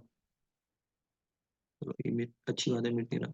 इस ग्रीन वाले के लिए कैसा फोर्स है ये एक ट्रांसवर्स फोर्स है। अगर ट्रांसवर्स फोर्स है तो इसी डायरेक्शन में कुछ टाउ वन डेवलप होगा। टाउ वन, ये tau one towards negative Z है, पॉजिटिव जेड है? Tau one towards negative Z है, जेड की तरफ जा रहा है ना बेटा, अंदर की साइड में। तो इसके जस्ट अपोजिट जो एरिया होगा उस पे भी क्या डेवलप होगा? Shear stress. कितने मैग्नीट्यूड का? कितने मैग्नीट्यूड का? टाउ वन मैग्नीट्यूड का, बट अपोजिट इन डायरेक्शन। अब वो पॉजिटिव जेड में आएगा या नेगेटिव जेड में आएगा? वो पॉजिटिव जेड में आएगा। ये बात हमको किसने बताई? ये बात हमको बताई फोर्स इक्विलिब्रियम में। क्लियर क्लियर क्लियर, सबको क्लियर?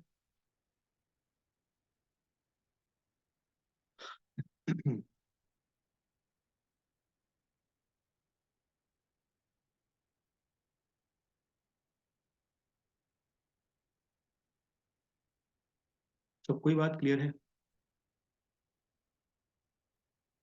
चलूं आगे ना।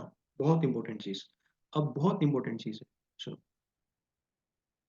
आपने इस बॉडी का, कोई बात, देखो, ये सेम उसी स्लैब का पार्ट है, तो कंफ्यूज मत होना, ताकि डायग्राम वापस ना बनाने पड़े और हमारा टाइम थोड़ा बच जाए। I have done this thing. खुश होंगे ना, थोड़ा टाइम बचा रहे हैं। सॉरी, तुम तो नाराज होंगे, ओ टाइम कैसे बच रहा है, इतनी देर में मस्ती करनी थी। This is x, this is y, this is z. सुनो ध्यान से, सुनो सुनो सुनो।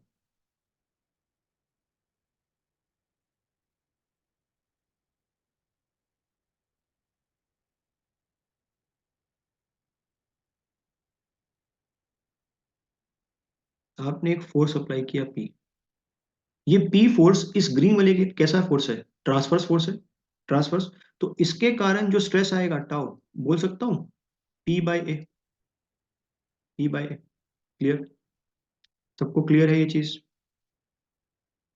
इस बॉडी को किस में होना है? इस छोटे से बॉडी को किस में होना है इसको? इक्विलिब्रियम के लिए। अब ध्यान से सुनो बात। अगर मैं इस बॉडी का मोमेंट निकालूं अबाउट, मैंने आपको बताया था, अगर मैं 3D ऑब्जेक्ट की बात करता हूं तो मैं एक पॉइंट के अबाउट मोमेंट निकालूंगा या एक एक्सिस के अबाउट? एक्सिस। और अगर मैं बात करूं 2D की, देखो अभी हमने अभी जस्ट पढ़ के आए 2D को, इधर देखो सब लोग, 2D। अगर मुझे 2D ऑब्जेक्ट का किस मोमेंट निकालना है तो किसी एक पॉइंट के अबाउट निकालूंगा ना, पॉइंट पॉइंट पॉइंट। अगर अगर यही 3D हो गया तो अंदर लाइन बन जाएगी, वो एक्सिस बन जाएगी। इधर देखो। तो यहाँ पे लेट अस सपोज मैं इस ऑब्जेक्ट का जेड के अबाउट क्या निकालना चाहता हूँ? मोमेंट निकालना चाहता हूँ। सुनना बात ध्यान से, जेड एक्सिस के अबाउट मोमेंट निकालना चाहता हूँ। थोड़ा सा सिंपल करने के लिए रुक जाओ, ताकि लीवर आर्म लेने में कोई दिक्कत ना हो। मैं जेड को खिसका दे रहा हूँ यहाँ पे। अब वो उसके सेंटर से पास नहीं कर रही है। This is Z, this is d x, क्योंकि छोटा सा एलिमेंट लिया था ना हम लोगों ने। This is d z and this will be our d y. मुझे बताओ, जब आपने, सुनो, वेट वेट आमिर, वेट, रुक जाओ। अभी क्लास में कितना टाइम बचा है अभी? कल छुट्टी हो गई थी, कल तो कुछ नहीं कहा था किसी ने। सुनो ध्यान से, इसको खत्म करते हैं ना, कंप्लीट वापस से करना पड़ेगा, कल रिवाइज करके आओगे। कंप्लीट करते हैं इसको, सुनो। इधर देखो, जब मैंने एक फोर्स लगाया, एक्सटर्नल फोर्स, तो स्ट्रेस डेवलप हुआ। अब एक बात बताओ, क्या मैं इंटरनल फोर्स लिख सकता हूँ? Internal force stress into area, internal force stress into area. What is the value of this area? Internal force के लिए कितनी वैल्यू है एरिया की? अब तो लिखा हुआ है, कितनी वैल्यू एरिया की? अरे ये area d z into d y, area कितना होगा? D z into d y. अरे जो एरिया लिखा है ग्रीन से, ये एरिया, इसकी वैल्यू कितनी होगी? ये डिस्टेंस इंटू ये डिस्टेंस, तो d Y into D z. क्या मैं इस इंटरनल फोर्स का मोमेंट निकाल सकता हूँ अबाउट जेड एक्सिस? क्या मैं इस इंटरनल फोर्स का मोमेंट निकाल सकता हूँ? कितना परपेंडिकुलर डिस्टेंस है, मुझे इतना बता दो बस। D x. क्या कोई और इंटरनल फोर्स डेवलप हो रहा है? क्या कोई और इंटरनल फोर्स डेवलप होगा? अरे अभी पढ़ा के आया हूं, जस्ट अपोजिट फेस पे। यार आप लोग ऐसे प्लीज भूलो नहीं। अरे पढ़ा के आया हूं कि नहीं पढ़ा के आया हूं यार? ग्रीन वाले के जस्ट अपोजिट वाले में, इधर देखो यार, ग्रीन वाले के जस्ट अपोजिट वाले में डेवलप होगा या नहीं होगा? ये किस कंडीशन से निकाल के आए थे आप लोग? ये किस कंडीशन से? Force equilibrium, force equilibrium. तो यहाँ पे लिख सकता हूँ टाउ, अगर यहाँ पे टाउ है तो यहाँ भी टाउ होगा, अगर यहाँ टाउ है तो यहाँ भी टाउ होगा। मुझे जरा बताना, इस टाउ के कारण जब मैं इंटरनल फोर्स निकालूंगा, कितना होगा? Tau into area. तो internal force what is area? कितना होगा area? Again D Y into D Z. अब जरा बताओ, ये इंटरनल फोर्स क्या उसी एक्सिस से पास कर जाएगा जिससे मैं मोमेंट निकालना चाहता हूं? बेटा जो प्लेन है, सुनो बात, जो ये प्लेन है क्या उसी एक्सिस से पास कर रहा है जिसके मैं मोमेंट निकालना चाहता हूं? तो कितना मोमेंट आएगा इस वाले इंटरनल फोर्स के कारण? इस वाले इंटरनल फोर्स के कारण कितना मोमेंट आएगा? जीरो। इस वाले इंटरनल फोर्स के कारण कितना मोमेंट आएगा? मोमेंट क्या होता है? Force into lever arm. Force कितना है? फोर्स है आपके पास में tau into d Y into D z. What is lever arm? What is lever arm? Lever arm is d x. अगर किसी बॉडी पे एक नेट मोमेंट आ रहा हो, तो क्या वो मोमेंट इक्विलिब्रियम में होती है? अगर किसी बॉडी पे नेट मोमेंट की कुछ ना कुछ वैल्यू आ रही हो, तो क्या वो बॉडी मोमेंट इक्विलिब्रियम में होती है, मतलब इक्विलिब्रियम में होती है वो? बट इसको तो किस में होना है? बट इसको तो किस में होना है? इस ऑब्जेक्ट को तो इक्विलिब्रियम में होना है ना, क्योंकि ये एक पार्ट है किसका? स्लैब का, जो ऑलरेडी इक्विलिब्रियम में है। तो इसको इक्विलिब्रियम में होने के लिए, अब सुनो बात ध्यान से, सुनो सुनो सुनो।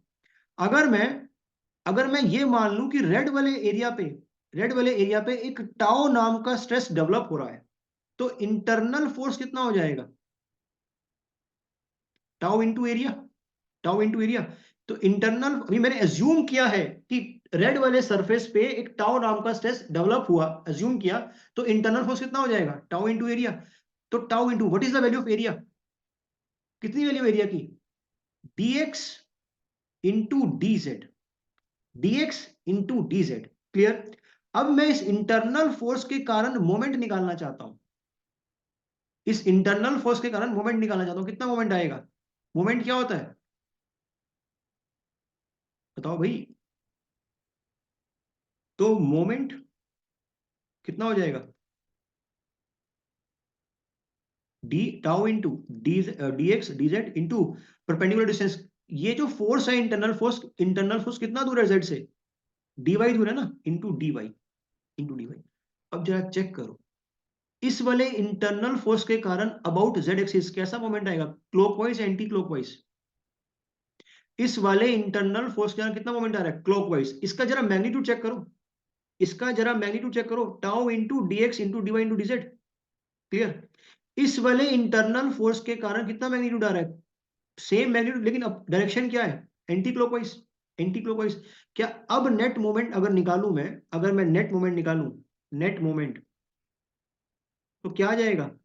Tau into d x d y d z minus tau into d x d y d z. कितना रहा नेट मोमेंट?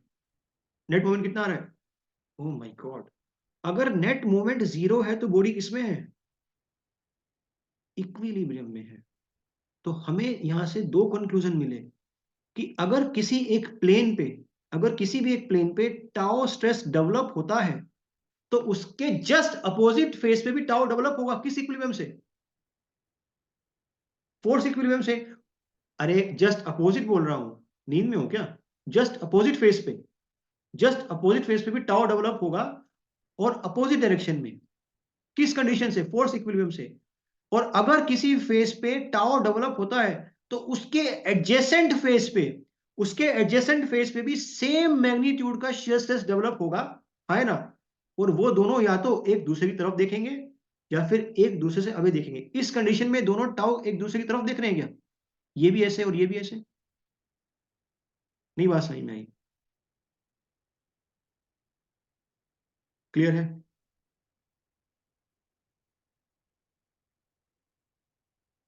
तो इस वाले जो शियर स्ट्रेस एडजेसेंट प्लेन्स पे होते हैं, इनको क्या बोलते हैं? इनका एक नाम होता है, कॉन्जुगेट स्ट्रेसेस। कॉन्जुगेट स्ट्रेसेस या फिर कॉम्प्लीमेंट्री स्ट्रेसेस। क्लियर हुआ सब लोग को?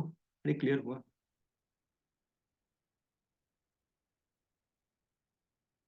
तो लास्ट पॉइंट जो इसमें मेंशन करना था, on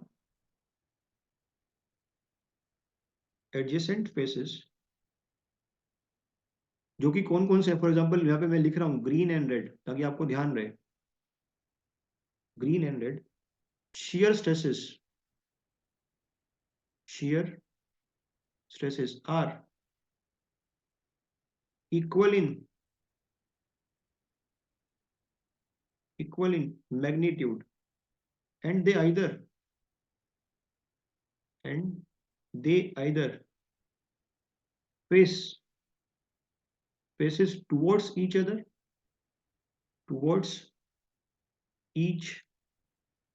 or away from each other। हमारे वाले केस में वो फेस अवे कर रहे हैं, टुवर्ड्स इधर ईच अदर है। हमारे वाले केस में वो अवे है या टुवर्ड्स ईच अदर है? अरे बताओ। टुवर्ड्स है। फॉर एग्जांपल, अगर आपने एक्सटर्नल लोड लगाया होता इस तरीके से, तो टाउ कुछ ऐसे डेवलप होता डाउनवर्ड्स। तो इसके कारण मोमेंट कैसा आता? इस वाले टाउ के कारण जो इंटरनल फोर्स आता, कैसा मोमेंट आता? Clockwise, anti clockwise? क्लॉकवाइज। तो उस मोमेंट को बैलेंस करने के लिए एडजेसेंट वाले फेस पे जो स्ट्रेस डेवलप होता, क्या उसकी डायरेक्शन सही बनाई है क्या? अब क्या ये सही है क्या? गलत। क्या अब सही है? देखो, अब सही है क्या? बताओ। तो इस बार एडजेसेंट फेसिस पे जो शियर स्ट्रेस है, उनका मैग्नीट्यूड तो सेम है, लेकिन वो इस बार faces away from each other है। ये आपको एक बातें समझ में आ रही हैं?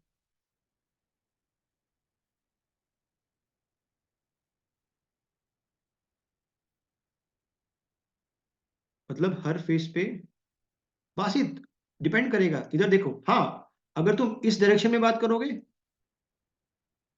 तो इस डायरेक्शन में बिल्कुल सेम आएगा शियर स्ट्रेस, बिल्कुल सेम आएगा।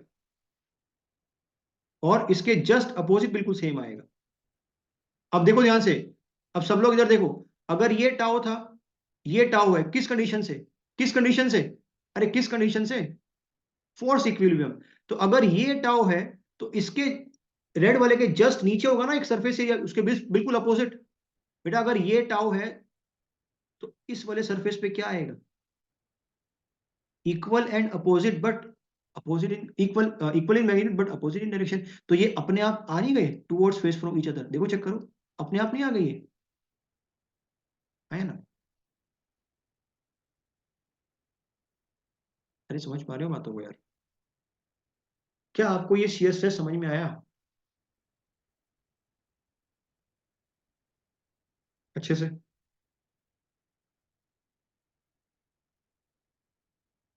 चलो, गुड नाइट एवरीवन। प्लीज इसको रिवाइज करके आना, okay? Because tomorrow will seeing normal stresses, sorry, normal strains and shear strains.